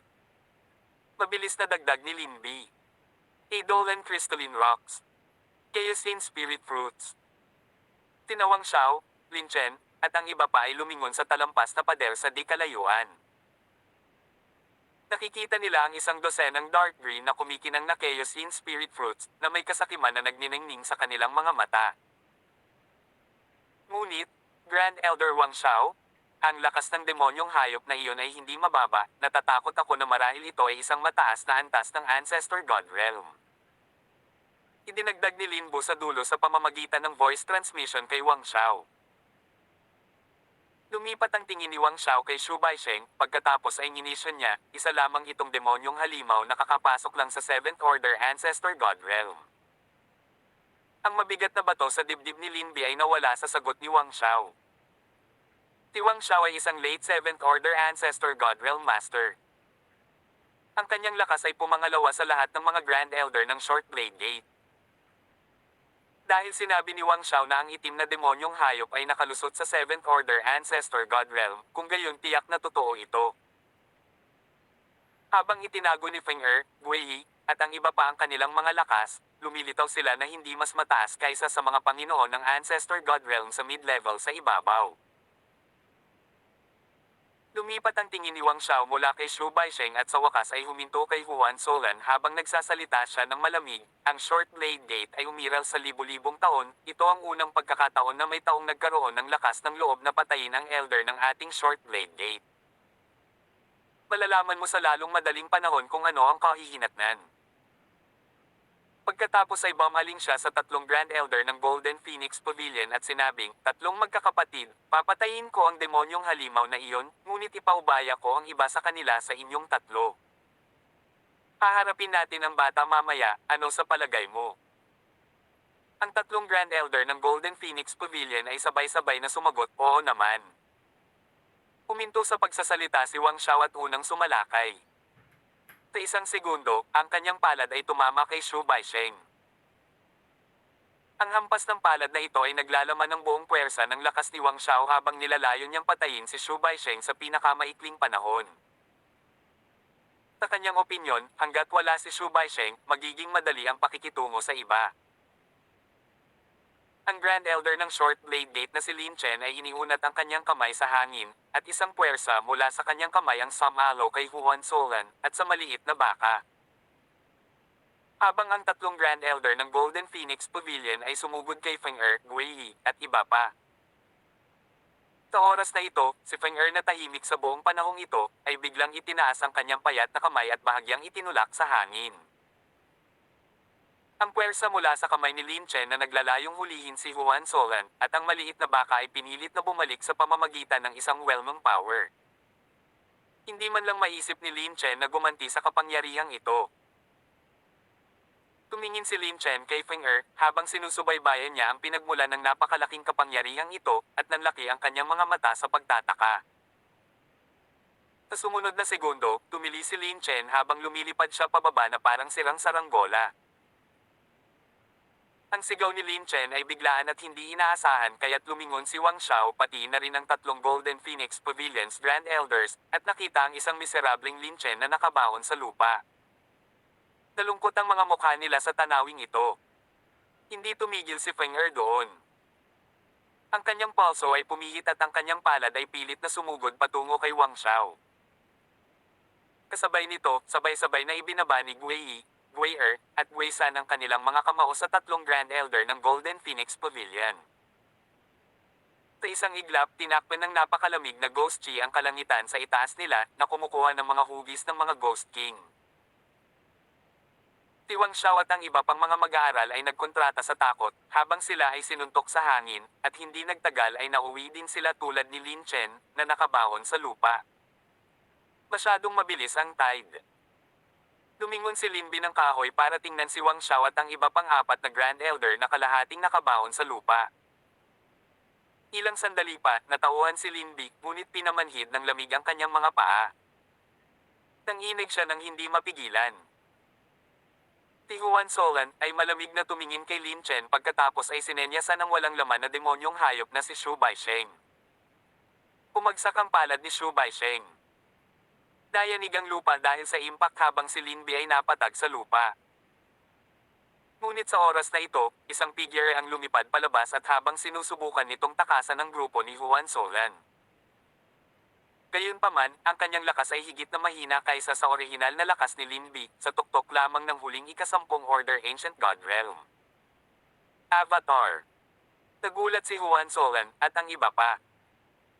Sa pangkalahatan, bihira ang anumang Ancestor God Realms na nagtago ng kanilang mga avatar sa loob ng kanilang mga pangunahing katawan. Mapanganib ito dahil mabubuhay pa rin ang avatar kahit napatayin ang pangunahing katawan. Halimbawa, si Santong at ang iba pa ay walang mga avatar sa loob ng mga pangunahing katawan noong sila ay pinatay. Agad na winasak ni Shu Baisheng ang avatar ni Lin Bi sa pamamagitan ng pagpitik ng kanyang mga daliri. Pagkalipas ng ilang minuto, nakolekta ni Huan Solan ang dosenang Chaos Yin Spirit Fruits, pati na rin ang Spatial Rings na pagmamayari ni na Lin Bi, Wang Xiao, Lin Chen, at ng tatlong Golden Phoenix Pavilions Grand Elders. Hindi kinalimutan ni Huan Solan ang kanilang mga pagkadyos. Nang hindi nagabala sa paglilinis ng eksena, binilisan niya ang maliit na baka, kasama si Feng Er at ang iba pa na sumusunod sa likuran nila. Hindi nagtagal pagkatapos umalis ang grupo ni Huan Solan sa eksenang ito, lumiwanag ang kalawakan ng bumaba ang isa pang malakas na presensya dito. Sila ang mga eksperto sa Short Blade Gate at Golden Phoenix Pavilion. Makalipas ang halos isang oras, lumitaw ang grupo ni Huan Solan sa simula ng madugong daan. Damaloy ang dugo ng hindi kilalang mga hayop sa madugong kalsadang ito, at sa dalawang gilid ng madugong landas ay umaagos ang kulay dilaw na tubig. Ang kulay dilaw na tubig na ito ay maaaring magpapalpitate sa puso ng sinumang magsasaka, dahil ang malakas na amoy mula sa dilaw na tubig na ito ay tumagos sa hangin. Ito ang Yellow Springs Road. Mataimtim na pumikit ang mga mata ni Huan Solan. Tawag. I prick. Iklik. I subscribe kwentong nobela. Hindi magagapi. Tagalog translator, Andy Dorst, Kabanata 1296. Pagkuha ng The Yellow Springs Archdevil's Treasure. Ito ba talaga ang tubig ng Yellow Springs? Nakasimangot na tanong ng munting baka habang nakatingin sa umaagos na tubig na kulay dilaw sa magkabilang gilid ng kalsada. Nagdududa siya kung ito ba ang tunay na tubig ng Yellow Springs. Ayon sa kanyang nalalaman, ang tubig ng Yellow Springs ay isa sa mga pinakakakila-kilabot na bagay sa Hell's Spirit World, at bihira itong makita sa Spirit World. Paano makikita ang Yellow Springs water dito sa Devil Prison Mountain? Not to mention, itong Yellow Springs na tubig ay talagang nagbigay sa kanya ng isang napaka-nakakatakot na pakiramdam. Ang tubig na ito sa Yellow Springs ay napakatakot. Tanong ni Juan Solan. Malakas na tumango ang maliit na baka at sinabing, oo. Kalimutan ng mga cultivator ng Ancient God Realm, kahit ang mga high-level na Ancestor God Realm Masters ay matutunaw sa wala kung mahuhulog sila sa tubig ng Yellow Springs, at ang kanilang mga Godheads ay hindi magiging exception dito. Ang mga mukha ni Feng-er, Gui, at ng iba pa ay kinakabahan sa paliwanag ng maliit na baka dahil ang tubig sa Yellow Springs ay tila nakakatakot. Puro, ang tubig sa Yellow Springs na ito ay kakilakilabot na, lalo na, habang patuloy na naglalakbay sa Yellow Springs Road na ito, mas nagiging mapanganib ito kahit na para sa mataas na antas ng mga master ng Ancestor God Realm. Kaya naman, mas mabuting mag-isa akong pumunta pagkatapos at kunin ang Yellow Springs Devil's Treasure. Walang bisang demonyong hayop na si Shu Baisheng ang nagsabi. Nag-alinlangan si Juan Solan, saka sumang-ayon, sige. Feng-er, samahan mo si Shu Baisheng, at hihintayin ka namin dito.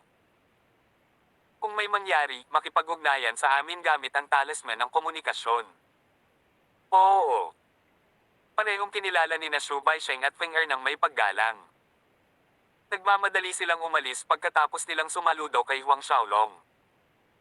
Kaya naman, ang mga naiwan ay pumulot ng bundok sa malapit at naghukay ng kuweba hanggang sa tiyan nito. Pagkatapos maglagay ng nagtatagong pormas ayon sa pasukan, nag-cultivate sila habang hinihintay nilang bumalik sina Shu Baisheng at Feng-er. Tirichit *S. Sa loob ng bagong hamukay na kuweba, inilabas ni Juan Solan ang isa sa mga Chaos Yin Spirit Fruits. Karaniwan, ito ay itinuturing na mas kapaki-pakinabang na ubusin ang Chaos Yin Spirit Fruit kapag ginawang isang Yin Spirit Divine Pill, ngunit sa sandaling ito, si Juan Solan ay walang ganong uri ng karamyan. Ang pinakamahalagang bagay para sa kanya ay ang pag-breakthrough sa Ancestor God Realm sa lalong madaling panahon. Dahil ang kanyang paglilinang ay tumaas sa mga nakaraang taon, nagkaroon ng pangangailangan para kay Juan Solan na magtagumpay sa Ancestor God Realm. Bukod dito, halos 2,000 uri ng mga halamang gamot at materyales ang kailangan para sa pagpino ng Yin Spirit Divine Pill. Bilang karagdagan, si Juan Solan ay hindi nagkaroon ng maraming oras upang kolektahin ang lahat ng mga materyales na ito. Gayunpaman, kahit sa sarili nito, ang nakapagpapagaling na enerhiya ng Chaos Yin Spirit Fruit ay makapangyarihan, at si Juan Solan ay nag-iingat sa hindi paglunok ng napakarami sa kanila ng sabay-sabay. Sa sandaling lumunok siya ng isang Chaos Yin Spirit Fruit, isang purong yin na enerhiya ang bumaha mula rito, at nagmamadaling pumunta sa lahat ng sulok ng kanyang katawan.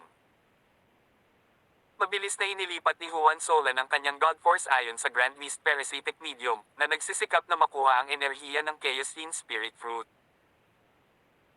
Ibinigay din niya ang isa sa mga Chaos Yin Spirit Fruit sa maliit na baka, at dinadalisay nito ang prutas na hindi kalayuan sa Juan Solan, habang si Gui at ang iba ay nagbabantay malapit sa pasukan.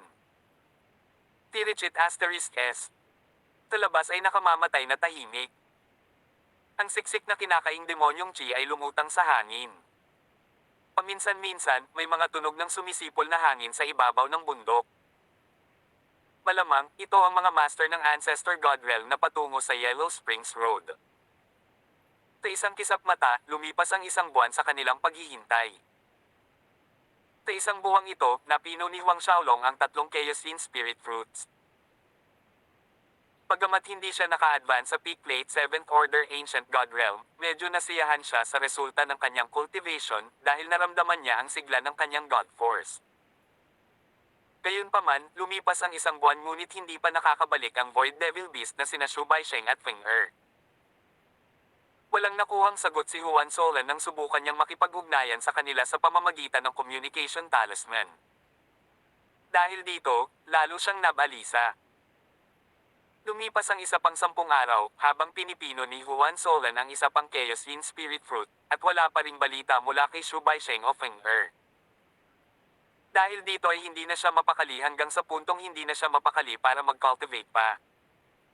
May nangyari ba sa kanila? Tumingin si Juan Solan sa siksik na kinakaing demonyong Chi habang nakatayo siya sa bibig ng kuweba. Kawakas ay nagpasya siyang pumasok sa Yellow Springs Road upang hanapin sila, ngunit bigla, isang nakakatakot na enerhiya ang sumugod sa kanilang direksyon mula sa abot tanaw. Nakasalukuyang lakas ni Juan Solan sa huli 7th Order Ancient God Realm, naramdaman niya ang isang mapanganib at mapanirang kapangyarihan, sa kabila ng distansya sa pagitan nila. Ang labanan lamang sa pagitan ng 10th Order Ancestor God Realm at higit pa ang makakapagdulot ng gayong mapangwasak na kapangyarihan.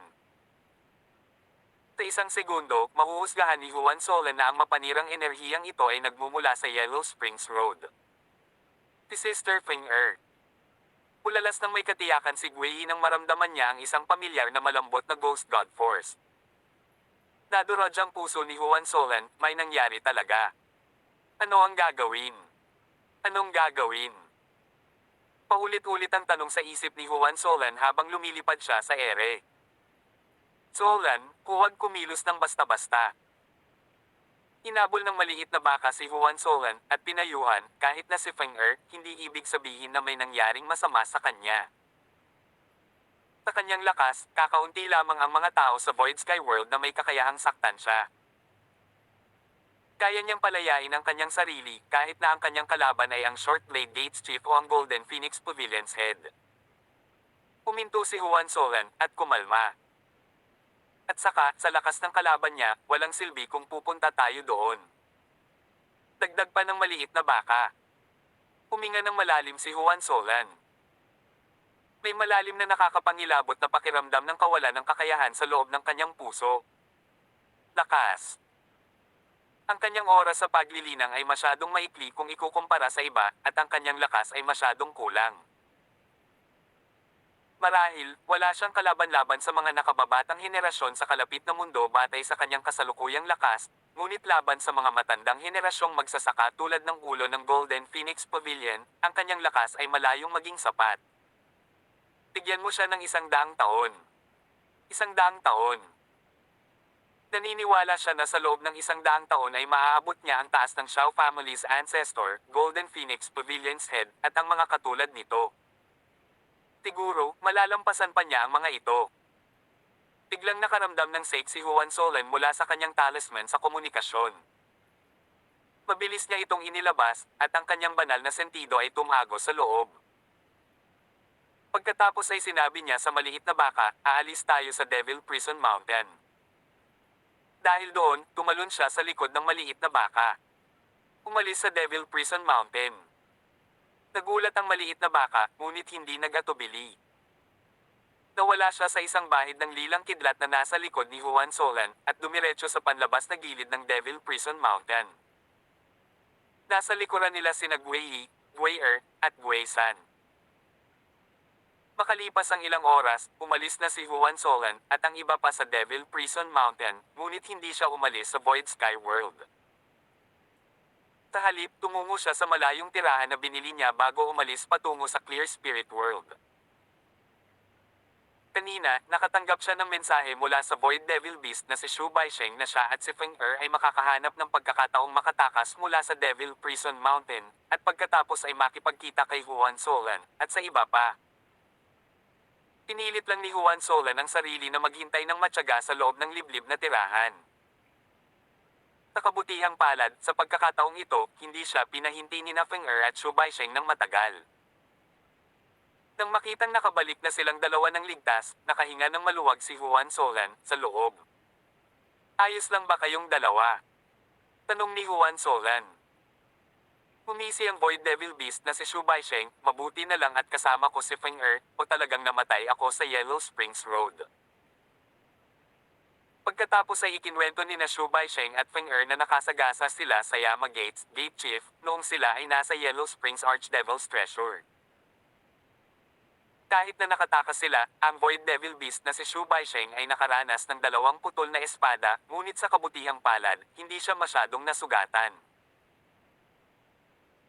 Sa kabila nito, kinagat ng galit ni Shu Baisheng ang kanyang mga ngipin, at nagreklamo sa pagbanggit ng 2 putol ng espada. Lola niya, maghintay ng ilang taon pagkatapos gumaling ang aking lakas, darating ako at baligtarin ang hepe ng Yama Gate niya.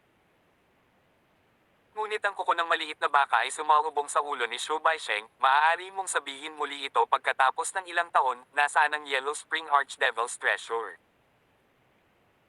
Isang liwanag ang kumislap mula sa kamay ni Feng Er habang inilabas niya ang isang itim na kubo na kasing laki ng kamao, na naglalabas ng nakakagulat na Death Chi at Devil Chi.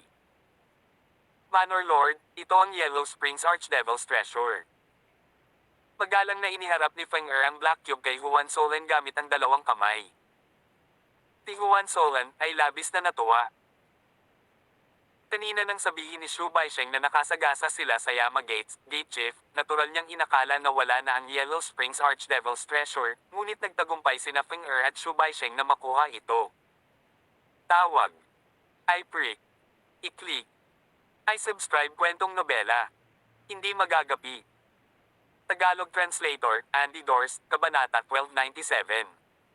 Pagbubukas ng Yellow Springs Archdevil's Treasure. Kinuha ni Juan Solan ang itim na cube mula sa kamay ni Feng Er.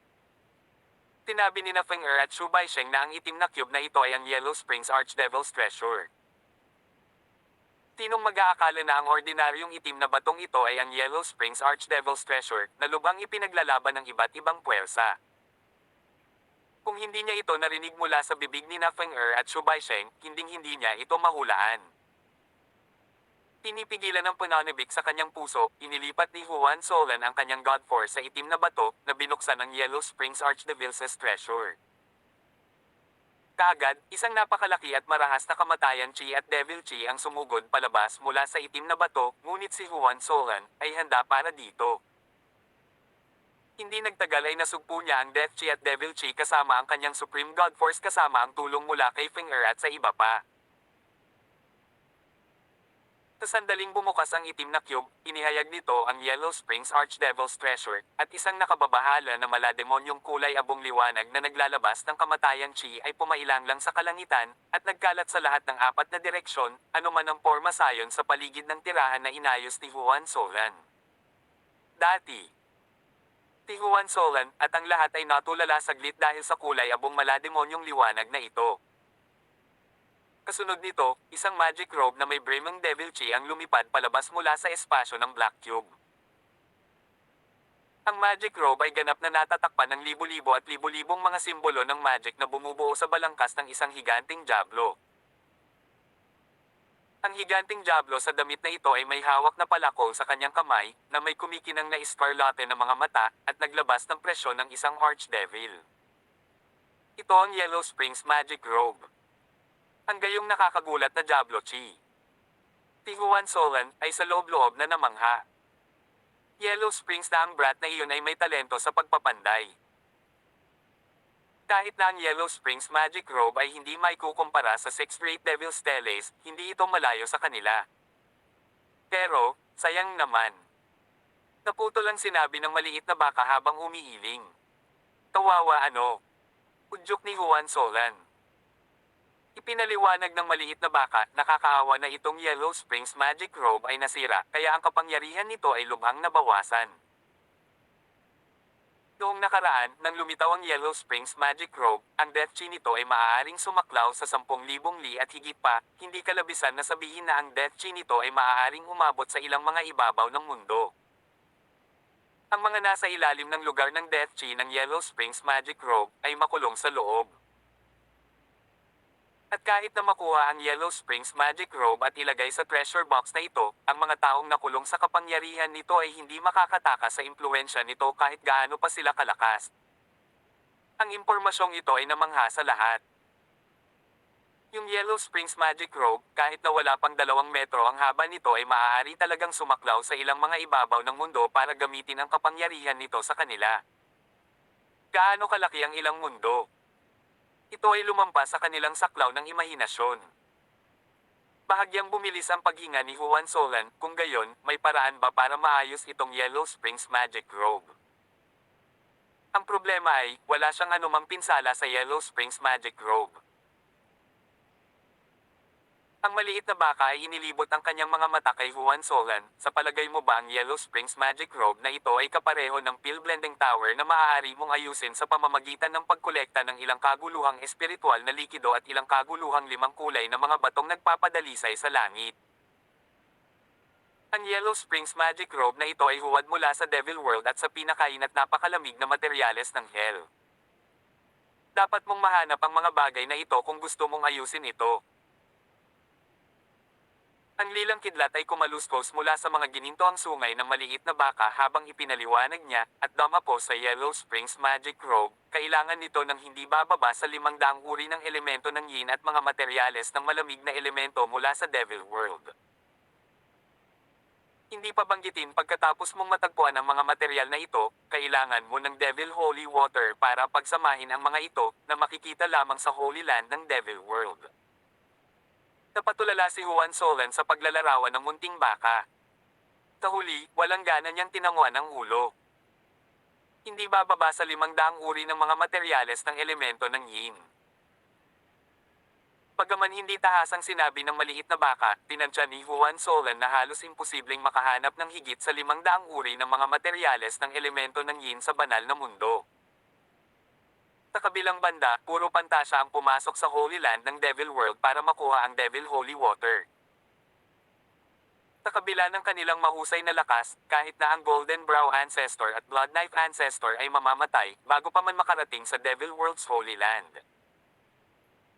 Kung isa sa alang-alang ito, ang mga pagkakataon ni Juan Solan na maabot ang Holy Land ng Devil World ay ganap na wala sa tanong. Inilayo ni Juan Solan ang Yellow Springs Magic Robe dahil wala siyang planong pinuhin ito sa sandaling iyon. Higit sa ilang mga eksperto sa Void Sky City ang naalerto ng kapansin-pansing kulay abong liwanag sa kalangitan kanina nang mabuksan ang Yellow Springs Magic Robe. Kaya naman, apurahan ng grupo ni Juan Solan na lumabas sa Void Sky City. Hindi siya masyadong naiinip na tingnan ang iba pang mga kayamanan sa loob ng Yellow Springs Archdevil's Treasure sa sandaling iyon. Maaari itong maghintay. Agad na lumabas ng tirahan ng grupo ni Juan Solan. Tirichit *S. Makalipas ang ilang oras, lumilipad sa malawak na espasyo ang grupo ni Juan Solan. Taglit na huminto si Juan Solan nang lumingon siya sa Void Sky World, pagkatapos ay binilisan niyang muli si Shu Baisheng, Feng Er, at ang iba pa. Batay sa kanilang kasalukuyang bilis, tinansya ni Juan Solan na makakarating sila sa Vientiane World sa loob ng 1 buwan at kalahati. Kaya, may sapat na oras at hindi siya nagmamadali. Makalipas ang ilang araw, huminto ang grupo ni Juan Solan sa isang maliit na planeta upang magpahinga. Pumili siya ng isang maliit na kagubatan na ibababa. Tigui at ang iba pa ay kumalat sa iba't ibang direksyon upang magbantay, samantalang si Juan Solan ay naglabas ng itim na kubo. Kinuha niya ang kanyang oras sa pagpunta sa mga kayamanan sa loob ng cube na ito. Habang nakikita niya, mas nagniningning ang kanyang mga mata. Crimson Water Fruit. 2 pusong Nanyang Grass. Dahon ng Dragon ng Hangin. Tirichit *S. Phoenix in the Cloud Divine Armor, Low-Grade Chaos Spiritual Artifact. Galit na Ghost in Halber. Blood Ghost Twin Blades. Tirichit *S. Soul's Blood River Peel. Life Reversing Soul Devourer Green Corpse Powder. Sunod-sunod na tiningnan ni Juan Solan. May mga tangkay ng Chaos Spiritual Herbs, Chaos Spiritual Artifacts, Chaos Spiritual Peel, at mga sinaunang lason. Nanginginig sa tuwa ang kamay niyang hawak ang Yellow Springs Archdevil's Treasure. Halos mahulog ang eyeballs ni na Shu Baisheng at Feng Er sa lupa habang nakikinig sila sa mga bulalas ni Juan Solan. Kahit na ang maliit na baka ay hindi maalis ang kanyang mga mata sa Yellow Springs Archdevil's Treasure. Maliban sa mga Chaos Spiritual Herb na ito, Chaos Spiritual Artifact, at Chaos Spiritual Pill, nakakita si Juan Solan ng ilang tambak ng Magic Spirit Stone. Ang ikapitong baitang ay ang pinakamababang grado sa mga tambak ng mga Magic Spirit Stone. May Grade 8, Grade 9, at kahit Grade 10. Grade 10 Magic Spirit Stones. Sa kasamaang palad, hindi niya nakita ang maalamat na Chaos Spirit Stones. Kahit na hindi nakita ni Juan Solan ang treasury ng Vientiane World Fortune Gate Branch, sigurado siyang mas mayaman ang Yellow Springs Archdevil's treasure. May isang bagay na hindi tama, paano magkakaroon ng mas kaunting halaga ng mga bagay. Biglang napasigaw ang munting baka. Masyadong biglaan ang boses niya sa tahimik na kagubatan kaya napatalo ng iba sa takot. Ngunit habang iniisip ni Juan Solan ang katayuan at pagkakakilanlan ng Yellow Springs Archdevil, naramdaman din niya na ang Yellow Springs Archdevil's treasure ay medyo maliit. Makatwiran, dapat magkaroon ng mas maraming kayamanan. Maaaring ang kayamanang ito na iniwan ng disipulo o grand disciple ng Yellow Springs Archdevil. Nahulaan ng Void Devil Beast na si Shu Baisheng. Tumango si Juan Solan, ang hula ni Shu Baisheng ay isang posibilidad. At muli, kung ito ay ang Yellow Springs Archdevil's treasure o ang kanyang disipulo o ang kanyang grand disciple ay hindi na mahalaga. Hinawakan niya ang Yellow Springs Archdevil's treasure black cube sa kanyang kamay. Ang mga Chaos Spiritual Herbs na ito, at Chaos Spiritual Pill ay sapat na para sa kanyang cultivation na bumangon muli sa maikling panahon. Sa pagpapasya na iyon, si Juan Solan ay hindi nagtulak pabalik sa Vientiane World, ngunit nanatili sa maliit na planeta, at nagsimulang pinuhin ang Yellow Springs Magic Grove. Bagamat nagkaroon ng mga pinsala ang Yellow Springs Magic Grove, hindi nito pinadali ang pagpino nito, sa kabila ng pagkakaroon ng Feng Er, Guiyi, Shu Baisheng, at iba pa na tumulong sa kanya sa tabi. Inabot siya ng kalahating buwan upang matagumpay na pinuhin ang Yellow Springs Magic Grove. Ibinalot ni Juan Solan ang Yellow Springs Magic Robe sa kanyang mga balikat at inilipat ang kanyang God Force. Agad na humagos ang makapal na Devil Chi mula sa robe at binalot siya. Sa ilalim ng Devil Chi ng robe, ang figure ni Juan Solan ay kumikislap papasok at palabas. Sa kasalukuyan, kahit na ang isang peak late 10th Order Ancient God Realm Master ay kayang makalusot sa mga Devil Chi defenses ng Yellow Springs Magic Robe. Pagkatapos lamang na pinuhin ang mga pinsala ng Yellow Springs Magic Robe, napagtanto ni Juan Solan kung gaano sila kalubha. Kung ito ay isang buo na robe, ang Devil Chi ng Yellow Springs Magic Robe ay maaaring lumunin ang lahat ng buhay sa loob ng 1,000,000 li radius sa ilalim ng activation ng kanyang God Force. Samantalang ngayon, sapat na ang Devil Chi para protektahan siya. Tawag. I-prick. I-click. I-subscribe kwentong nobela. Hindi magagapi.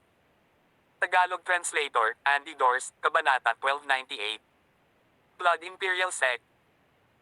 Si Juan Solan ay tumango sa kanyang ulo na may kasiyahan matapos subukan ang kapangyarihan ng Yellow Springs Magic Robe.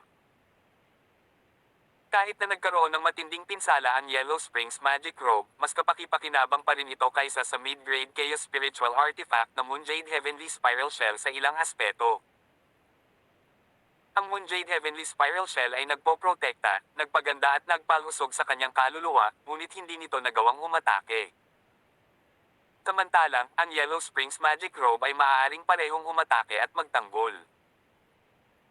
Hindi pa banggitin, maaaring i-activate pa ni Juan Solan ang Death Chi ng robe para salakayin ang kanyang mga kaaway.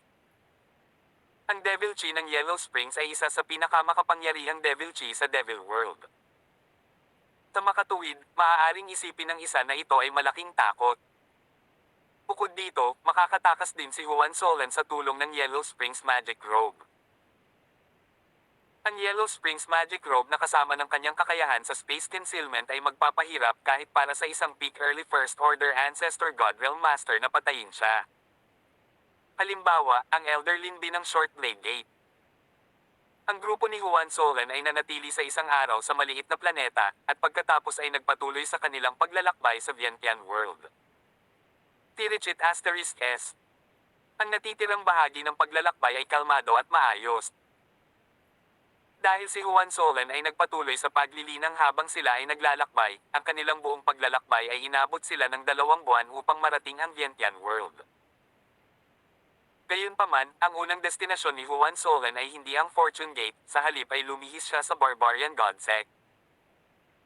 Ngunit nang marating niya ang Barbarian God Mountain Range, nakita niya ang pagkawasak at mga guho. Hindi lamang ang engranding defensive formation ng Barbarian God Sect ang nabasag, ngunit ang ancestor ng Barbarian God Sect na si Luzuo, at ang punong Barbarian God Sect na si Guling ay may matinding pinsala. Sino yun? Tanong ni Juan Solan. Dumilim ang kanyang mukha. Magalang na tumayo sina Luzuo at Guling sa harap ni Juan Solan, ngunit ni isa sa kanila ay walang alam kung paano sasagutin ang kanyang tanong. Sa totoo lang, kahit na hindi nila masabi kung gaano karaming mga kaaway ang umatake sa Barbarian God Sect, o ang kanilang mga lakas, o maging ang hitsura nila. 1,000 li radius Devil Cloud ang biglang lumitaw sa itaas ng Barbarian God Mountain Range 3 buwan na ang nakakaraan. Ang mga kalaban ay nakatago sa ulap at inatake ang Barbarian God Sect na winasak ang Grand Defensive Formation halos kaagad. Tinansya ni Luzuo at Guling na ang mga kaaway ay hindi bababa sa 8th Order to 10th Order Ancient God Realm Masters. Naghinala pa sila na doon ay late 10th Order, at kahit na ang pinakamataas na late 10th Order Ancient God Realm Masters sa mga kaaway. Gayunpaman, sina Luzuo at Guling ay parehong naguguluhan kung bakit iniligtas ng kanilang kaaway ang dalawa. Batay sa lakas ng mga kaaway, napakadali para sa kanilang mga kaaway na patayin sila kung gusto nilang patayin sila. Layunin ba nilang magpakita ng lakas? Pero kanino? Juan Solan. Kabuong Vientiane World, alam ng anumang puwersa na si Juan Solan ay nagmula sa Barbarian God Sect. Higit pa rito, alam din nila na ang Barbarian God Sect at maraming kalapit na puwersa ng isla ay sumuko kay Juan Solan. Higit pa rito, ang sakuna na ito ay hindi lamang natapos sa Barbarian God Sect, ngunit ang Great Whale Sect, Elephant Genesis Sect, Golden Dragon Gate ng Dralian Island, Berserk Lion Sect, at iba pang puwersa ng isla na nauugnay kay Juan Solan, ay inatake din. Mahigit sa kalahati ng Great Whale Sect, Elephant Genesis Sect, Golden Dragon Gate, Berserk Lion Sect's Grand Elders at Elders ang namatay sa mga pag-atake. Hindi tulad ni Luzuo at Guling na naiwang buhay, ang hepe ng Great Whale Sect ay pinasabog sa kanyang kamatayan sa mismong lugar. Nagdilim ang mukha ni Juan Solan na may layuning pumatay matapos marinig ang ulat ni Luzuo at Guling. Sino ang kabilang panig? Ang Dragon Origin Sect o ang Twin City Sect? Siguro, ang Wango Clan iyon. Hindi niya nakalimutang maghinala rin sa pamilya Go ng mga tribo sa dagat. Lalong nanlamig ang tingin ni Juan Solan. Kayong dalawa, halika dito. Inutusan ng maliit na baka sina Luzuo at Guling. Pareho silang nanigas sandali, ngunit pagkatapos, magalang silang huminto sa harap ng maliit na baka. Ang lilang kidlat ay kumaluskos mula sa mga ginintoang sungay ng maliit na baka. Sa susunod na sandali, sina Luzuo at Guling ay binalot ng isang layer ng purple na kidlat. Sa lakas ng lilang kidlat, madaling ma-access ng maliit na baka ang mga alaala ni Luzuo at Guling. Nakikita niya ang pag-atake sa Barbarian God Sect, at eksaktong nakikita ang bawat detalye ng nakita nilang dalawa. Pagkaraan ng ilang sandali, kinuha ng maliit na baka ang kanyang lilang kidlat at same time na sinabi, bagaman ang kabilang panig ay nagtago ng maayos, nakilala ko ang uri ng God Force na ginagamit nila. Ito ang Blood Imperial God Force mula sa paglilinang ng isang devil cultivation technique na pinangalan ng Blood Imperial Devil Art. Blood Imperial Devil Art. Tumingin sa kanya si Juan Solan na may pagkalito sa kanyang mga mata. Hinanap niya ang kanyang mga alaala, ngunit wala siyang nakita. Sa pagkakaalam niya, walang anumang puwersa na naigalhinang ng ganitong uri ng sining ng demonyo sa Vientiane World. Manor Lord, sa Scarlet Wool World, maraming mga disipulo mula sa Blood Imperial Sect ang naglilinang ng sining ng demonyong ito. Sabi ni Feng Er. Oh, tunay na nagulat si Juan Solan. The Scarlet One World. Ang Scarlet One World ay isa sa mga kapitbahay ng Vientiane World. Ngunit hindi pa siya nakakapunta sa Scarlet One World, sa makatuwid, imposible para sa anumang puwersa mula sa Scarlet One World na magtanim ng anumang puot kay Juan Solan. Siguro, may nag-hire sa kanila para gawin iyon. Dagdag ni Feng Er nang makita ang pagkalito sa mga mata ni Juan Solan. Ang Blood Imperial Sect ay napaka-misteryoso at kahawig ng isang mamamatay na organisasyon. Tumatanggap sila ng mga pabuya mula sa ibang puwersa para lipulin ang kanilang mga kaaway. Nahulog sa pagmumuni-muni si Juan Solan. Ipagkalat ang balita na nagbalik ako. Biglang sabi ni Juan Solan kay Lu Zuo. Natahimik si Lu Zuo saglit, ngunit hindi nagtagal ay nalaman niya ang intensyon ni Juan Solan. Magalang niyang kinilala at binilisan ang takbo. Pinaplano mong gamitin ang iyong sarili bilang pain para akitin sila. Tanong ng maliit na baka, gayon paman, ito ay parang isang pahayag. Tumango si Juan Solan. Paano kung hindi sila kumilos? Nakasimangot na tanong ng maliit na baka. Mananatili kami dito ng 5 araw. Pagkatapos nito, babalik tayo sa Fortune Mainland. Sagot ni Juan Solan pagkatapos ng ilang pag-iisip. May 4 na buwan pa bago ang God of the Sea Grand Ceremony, kaya ang pananatili sa Barbarian God Sect sa loob ng 5 araw ay hindi naantala o naapektuhan ang kanilang schedule. Hindi nagtagal, kumalat na parang apoy ang balita ng pagbabalik ni Juan Solan sa Vientiane World at ang pagbisita niya sa Barbarian God Sect. Gayunpaman, mapayapang lumipas ang unang araw. Sa isang kisap mata, lumipas ang 2nd araw at 3rd araw. Dumating sa wakas ang 4th na araw. Si Juan Solan ay nagsasanay ng kanyang sword skill sa isa sa maraming courtyard ng Barbarian God Sect, nang ang isang malinaw na malakas na alarma ay humalangaw sa Barbarian God Mountain Range. Nangangahulugan ito na ang mga kalaban ay umaatake. Isang panunuya ang bumalot sa bibig ni Juan Solan nang marinig ang alarma. Tila hindi na makaupo ang kabilang panig. Ang munting baka ay tamad na nakahiga sa lupa. Umangon siya ng masigla at ngumisi, hindi mo maaaring pagnakawan ang aking biktima. Ngumiti si Juan Solan at sumangayon, sure, lahat ng Ancestor God Realm Masters ay sa iyo. Natulala ang munting baka sa sagot ni Juan Solan. Tumawa si Juan Solan at lumipad ng hindi naghihintay sa maliit na baka. Nang huminto si Juan Solan at ang maliit na baka sa mataas na hangin, nakita nila ang isang napakalaking ulap ng demonyo na gumagalaw patungo sa Barbarian God Sect. Sa isang iglap, nasa tapat na nila ang demonyong ulap. Hindi inaasahan ni Juan Solan ang direktang pag-atake ng kanyang mga kaaway sa sandaling tumigil ang demonyong ulap. Ilang mga palad ng dugo ang umatake, na may mga buntot ng umuugong Diablo Chi, dumiretso kay Juan Solan, at sa maliit na baka. Maliwanag, ang kabilang panig ay naglalayo na patayin si Juan Solan sa isang welga. Humisi si Juan Solan.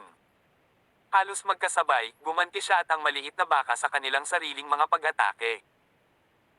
Ang Yellow Springs Magic Robe ay bumungad sa likod ni Juan Solan. Kumalat ang makapal na Devil Chi, at nilamon ang mga palad ng dugo at Devil Chi ng kabilang panig. Sa isang segundo, ang Devil Chi ng Yellow Springs Magic Robe at ang lilang kidlat ng maliit na baka ay nagpasabog sa napakalaking ulap ng demonyo, at nagsiwalat ng 2 figure na nakatago sa likod nito. Iniunat ni Juan Solan ang 2 daliri, at sa isang halik, 2 sinag ng sword chi ang bumaril at tumago sa dibdib ng 2 lalaki. Sa pagkakataong ito, mas mabagal ang pag-atake ng lilang kidlat ng maliit na baka. Ang 2 figure ay bumagsak sa lupa, at si Juan Solan ay lumitaw sa itaas nila sa isang kisap mata. Tiningnan niya sila ng malamig at walang emosyong tingin.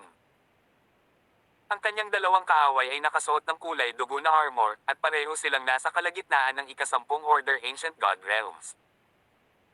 Malamang na sila ang mga elite sa gitna ng mga pangunahing disipulo ng Blood Imperial Sect.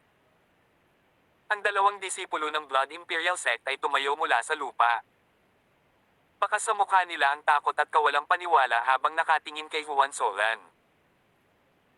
Mula sa impormasyong nakuha nila, si Juan Solan ay isa lamang 5th Order Ancient God Realm sa karamihan. Siguradong wala siya sa 6th Order Ancient God Realm. Ngunit si Juan Solan ay talagang isang late 7th Order Ancient God Realm. Not to mention, ang nakakakilabot niyang galing sa pakikipaglaban.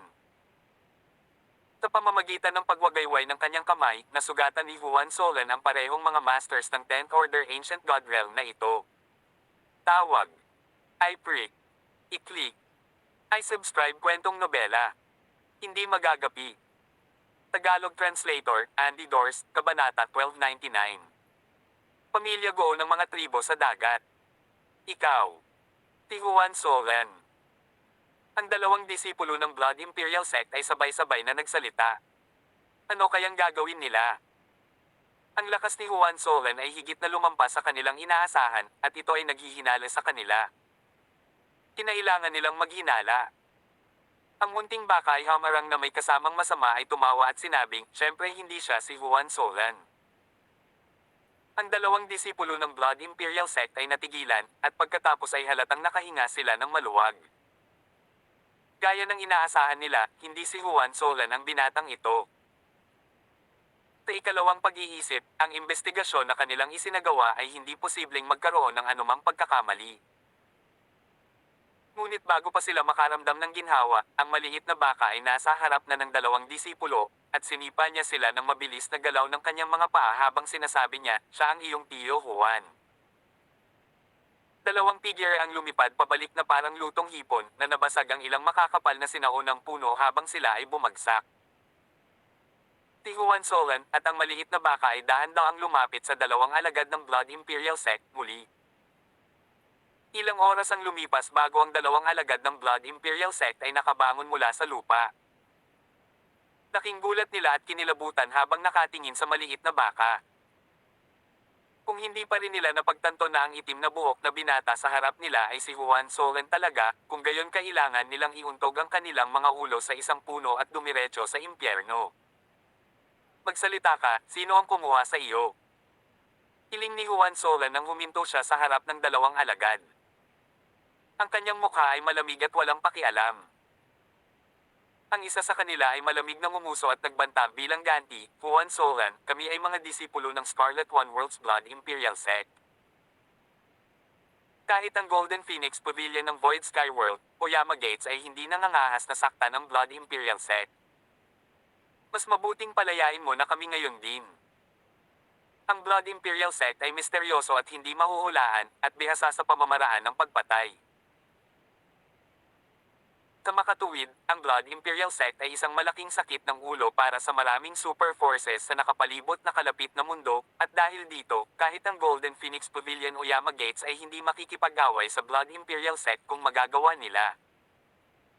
Kaya, ang disipulo ng Blood Imperial Sect na ito ay hindi nambobola. Ngunit, nakakalungkot para sa dalawang alagad ng Blood Imperial Sect na ang taong nakatayo sa harapan nila ay si Juan Solan, sa halip ay isang Golden Phoenix Pavilion o disipulo ni Yama Gates. Tinuntok ng kamao ni Juan Solan, direktang binasag ang dibdib ng disipulo ng Blood Imperial Sect. Ang kanyang mga daliri ay nakadikit sa isang palad na humahampas sa ulo ng alagad na parang talam. Pumagsak ang ulo ng alagad sa kanyang mga balikat at gamulong malayo sa lupa. Ang mga mata ng alagad ay dilat na para bang hindi siya naniniwala na ganito ang kanyang kamatayan. Si Juan Solan, pagkatapos ay malamig na lumingon sa isa pang alagad ng Blood Imperial Sect. Sa puntong ito, ang disipulo ng Blood Imperial Sect ay namutla na dahil sa takot. Hindi marami ang maaaring manatiling kalmado kapag ang kamatayan ay nakatitig sa iyo sa mga mata. Sasabihin ko. Nang makita niyang nakatingin sa kanya si Juan Solan, nanunuyo ang kanyang lalamunan, at napakamot sa kanyang mga salita. Hindi na kailangan. Malamig na sabi ni Juan Solan. Hindi na kailangan. Nang mag-react ang disipulo ng Blood Imperial Sect, napahawak siya sa kanyang leeg. Pagkatapos ay mabilis na sinuri ni Juan Solan ang mga alaala ng alagad ng Blood Imperial Sect. Casual niyang pinitik ang kanyang mga daliri at isang sinag ng sword chi ang lumipad at tumago sa noo ng alagad ng Blood Imperial Sect. Ang pamilya Go ng mga tribo sa dagat. Nagnalit ang mga ngipin ni Juan Solan habang ang malamig na kislap ng liwanag ay kumikislap sa kanyang mga mata. Mula sa mga nabasag na alaala ng disipulo, nalaman ni Juan Solan na ang partidong kumuha ng mga mamamatay tao ay walang iba kundi ang pamilya buo ng mga tribo sa dagat. Gayunpaman, ang nag-hire sa kanila ay hindi si Googang, kundi ang ama ni Googang, si Goojin. Isa sa 10,000 Elephant Mountain City Castellans, si Goojin. Bagamat hindi niya alam kung ito ba ang sariling intensyon ni Goojin, o ang buong Goo family ang intensyon. Bagamat hindi ito mahalaga para kay Juan Solan sa sandaling iyon. Pagkatapos niyang masakop ang mga puwersa ng tao ng Vientiane World, ang una sa kanyang listahan ng paglipol ay ang Goo family ng mga Sea Tribes. Kinuha niya ang special ring ng dalawang Blood Imperial Sect disciples gamit ang kanyang kamay. Pagkatapos ay sa isang pitik ng kanyang daliri, dalawang batis ng Asher Dragon na banal na apoy ang bumagsak sa dalawang katawan na nagsunog sa mga ito at naging abo. Maaga pa kinabukasan, umalis ang grupo ni Juan Solan sa Green Cloud Island. Gayunpaman, inilagay niya si Gui San sa Barbarian God Sect upang bantayan ang Barbarian God Sect. Ito ay bilang pag-iingat kung sakaling kunin ng pamilya Go ang Blood Imperial Sect para umatake muli sa hinaharap. Makalipas ang 10 araw nang dumating ang grupo ni Juan Solan sa Fortune Mainland. Napabuntong hininga si Juan Solan sa loob-loob na muling tumayo sa Fortune Mainland. Ang paglalakbay sa Clear Spirit World ay tila isang panaginip ngayon. Noong una siyang umalis sa Fortune Mainland, hindi kailanman sumagi sa kanyang isipan na hindi lamang siya ang makakakuha ng kaguluhan na 5 kulay na mga batong nagpapadalisay sa langit, at magagawang ayusin ang Peel Blending Tower, kundi maging ang bagong Ghost Manor's Lord, at makuha ang Yellow Springs Archdevil's Treasure. Higit sa lahat, ang kanyang cultivation ay umabot sa late 7th Order Ancient God Realm. Kahit na wala siyang kahit katiting na kumpiyansa na labanan ang numero 1 henyo ng mga Sea Tribes na si Fengying 5 taon na ang nakararaan, ngayon, mas may kumpiyansa siyang umaasa sa laban. Pagkalipas ng ilang araw, nagpakita si Juan Solan sa Cultivation Palace ni Grand Elder Li Chaosheng. Dahil matagumpay niyang napino ang reverse incarnation pill, hinanap niya si Yao Chi sa sandaling bumalik siya sa Fortune Gate para gamutin ang Heart Devil Blood Curse nito. Ngunit nabigo si Juan Solan. Ipinaalam ni Li Chaosheng kay Juan Solan na si Yao Chi ay gumawa ng isang gawain at nasa labas ng Fortune Gate sa nakalipas na 4 hanggang 5 buwan. Hindi sigurado si Li Chaosheng kung kailan siya babalik. Nang tumalikod na si Juan Solan para umalis, ang isang disipulo ay tumakbo sa loob na naguguluhan, habang siya ay bumulalas kay Li Chaosheng, "Guro, may problema si Junior Sister Yao Chi." Tagulo. Si Juan Solan at Li Chaosheng ay parehong tumalon mula sa kanilang mga upuan. Anong nangyari? Nag-aalalang tanong ni Li Chaosheng. Sa pagbabalik mula sa pagkumpleto ng kanilang gawain, ang grupo ni Junior Sister Yao Chi ay inatake ng mga tribo sa dagat. Bagaman, nakatakas ang grupo ni Junior Sister Yao Chi, lahat sila ay nasugatan. Gayun din, pinatay si Senior Sister Chen Feng. Ang disipulo ay hindi nang ahas na itago ang anuman, at ipinaalam ang lahat ng mga detalye sa ilang mga pangungusap hanggat maaari. Lumubog ang mukha ni Li Chaosheng. Nilinggan niya si Juan Solan, at sinabing, "Kuya Juan, sabay tayong titingin." Nanlamig ang mga mata ni Juan Solan habang tumango kay Li Chaosheng. Nang dumating sina Juan Solan at Li Chaosheng sa pangunahing bulwagan, nakita nila si Yao Chi at ilang mga babaeng disipulo ng Fortune Gate na nakahiga na sugatan sa mainit na jade bed. Napakahina ng kanilang mga hininga. Lumakas ang kalawakan, at si Juan Solan ay dumating sa tabi ni Yao Chi halos kaagad. Tumasaksak ang sakit sa kanyang puso habang nakatingin sa maputlang mukha ni Yao Chi. Marahang ibinuka ni Juan Solan ang bibig ni Yao Chi habang inilabas niya ang isang Chaos Spiritual Vitality Sacred Pill at ipinakain ito kay Yao Chi. Ipinalibot niya ang kanyang God Force para tulungan si Yao Chi na pinuhin ang medicinal energy ng Vitality Sacred Pill, habang pinapagaling ang mga sugat nito at pinapakain ang kanyang katawan. Maya-maya, ang maputlang mukha ni Yao Chi ay muling nagkaroon ng kulay. Nang makita ang resultang ito, lumuwag ang mga balikat ni Juan Solan nang huminto ito sa pag-ikot ng kanyang God Force. Naglabas siya ng ilan pang Vitality Sacred Pill at ibinigay ito sa iba pang mga nasugatang disipulo. Ang alagad na may medyo magaan na pinsala ang unang nagising. Ang pamilyang Goo ba ng mga tribo sa dagat? Tanong ni Juan Solan sa isang babaeng alagad. Kilala ng babaeng disipulo si Juan Solan, kaya naman, hindi siya nagdalawang isip at sumagot sa kanya ng may paggalang, hindi sigurado ang disipulong ito, ngunit pangunahin na ang Blue Lion Tribe, Nine-Headed Bird Tribe, at ang Sky Wings Tribe. Nagsalita si Li Chaosheng, maaaring hindi ito alam ng iba, ngunit alam ko na ang Blue Lion Tribe, Nine-Headed Bird Tribe, at Sky Wings Tribe ay pawang puwersa sa ilalim ng Goo family ng mga tribo sa dagat. Walang dodang ito ang Goo family. Tumingin siya kay Juan Solan, Brother Juan, paano mo nalaman na ito ang magiging pamilya Goo ng mga tribo sa dagat? Paliwanag ni Juan Solan, noong huling Four Mainlands, New Disciples battle sa Golden Wheel City, nagkaroon ng alitan sa pagitan ko at ng Goo gang. Pagkatapos ay ipinaalam niya sandali kay Li Chaosheng na ang Goo family ay kumuha ng Blood Imperial Sect para salakayin ang Barbarian God Sect, Golden Dragon Gate, at iba pa. Dugong Imperial Sect. Kulat na bulalas ni Li Chaosheng sa impormasyon ni Juan Solan. Pagkatapos ay naging mataimtim ang kanyang ekspresyon habang binabalaan niya si Juan Solan, Kuya Juan, kung ito ang Blood Imperial Sect, dapat kang mag-ingat. Pinakamabuting iulat mo ang bagay na ito sa Golden Brow Ancestor at Blood Knife Ancestor. Tumango si Juan Solan habang ang kanyang tingin ay nagyayelong sandali. Blood Imperial Sect. Mas alam nila kung kailan sila at-rest o kung hindi. Kahit na sa Vitality Sacred Pill ni Juan Solan, inabot ng 2 araw si Yao Chi bago siya matauhan. Nang makita niya ang malabong figure ni Juan Solan sa bahagyang pagdilat ng kanyang mga mata, mahina siyang bamulong, Solan. Nananaginip ba ako? Sumakit ang sakit sa puso ni Juan Solan habang pinagmamasdan niya ang kahinaan ni Yao Chi. Hinawakan niya ng mahigpit ang maliit na kamay nito habang malumanay niyang tiniyak, hindi ka nananaginip. Tawag. I-prick. I-click. I-subscribe kwentong nobela. Hindi magagapi. Tagalog Translator, Andy Dorst, Kabanata 1300. Kamanghamanghang Golden Brow at Blood Knife. Pinunasan ng luha ang mga mata ni Yao Chi nang maramdaman niya ang init ng kamay ni Juan Solan na humawak sa kanyang kamay.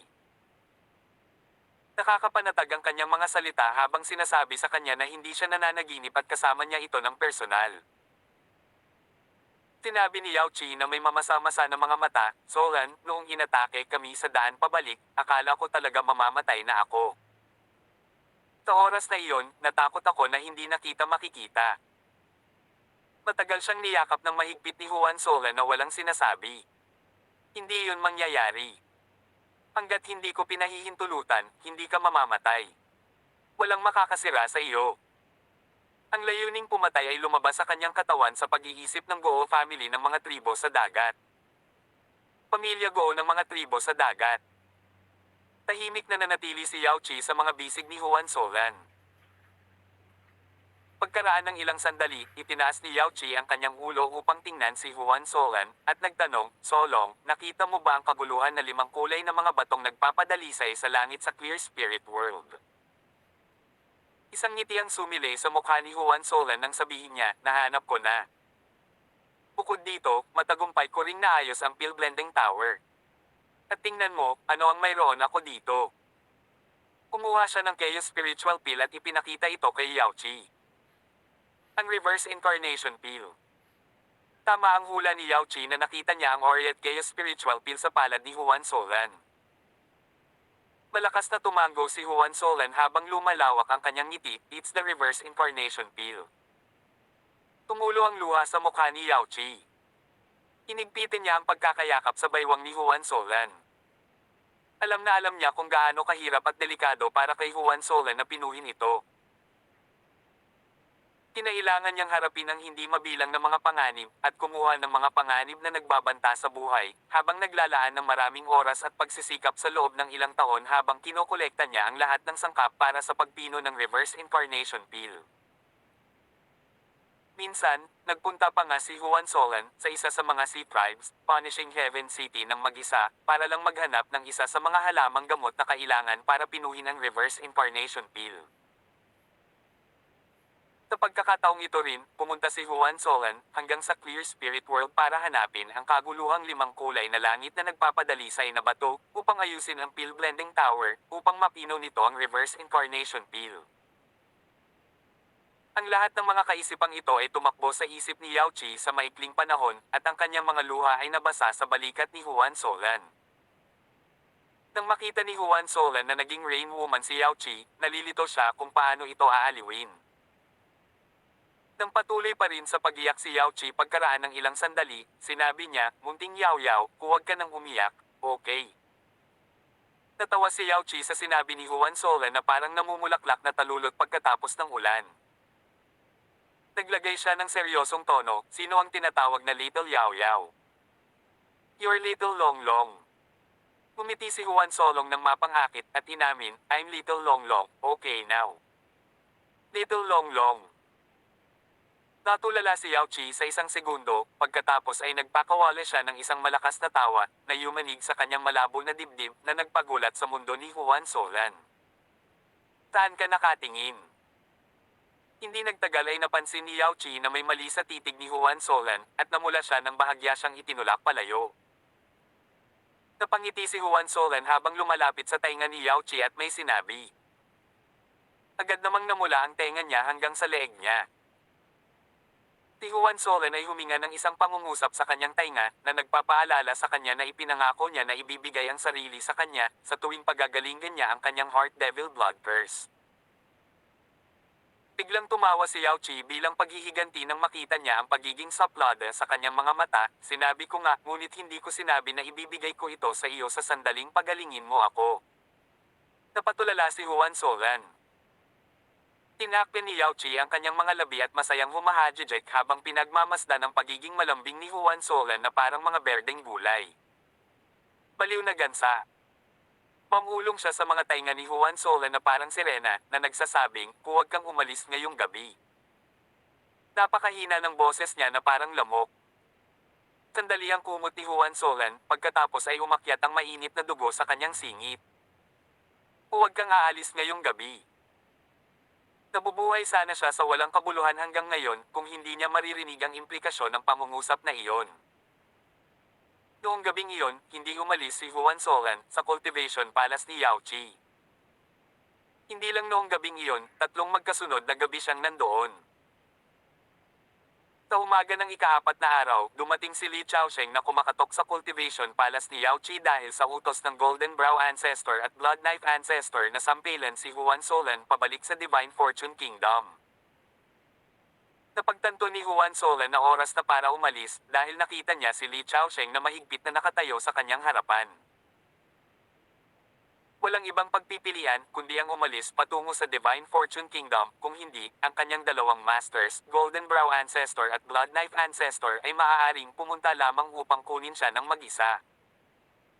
Si Yao Chi ay kasing pula ng isang kamatis na nakatayo isang hakbang sa likod ni Juan Solan.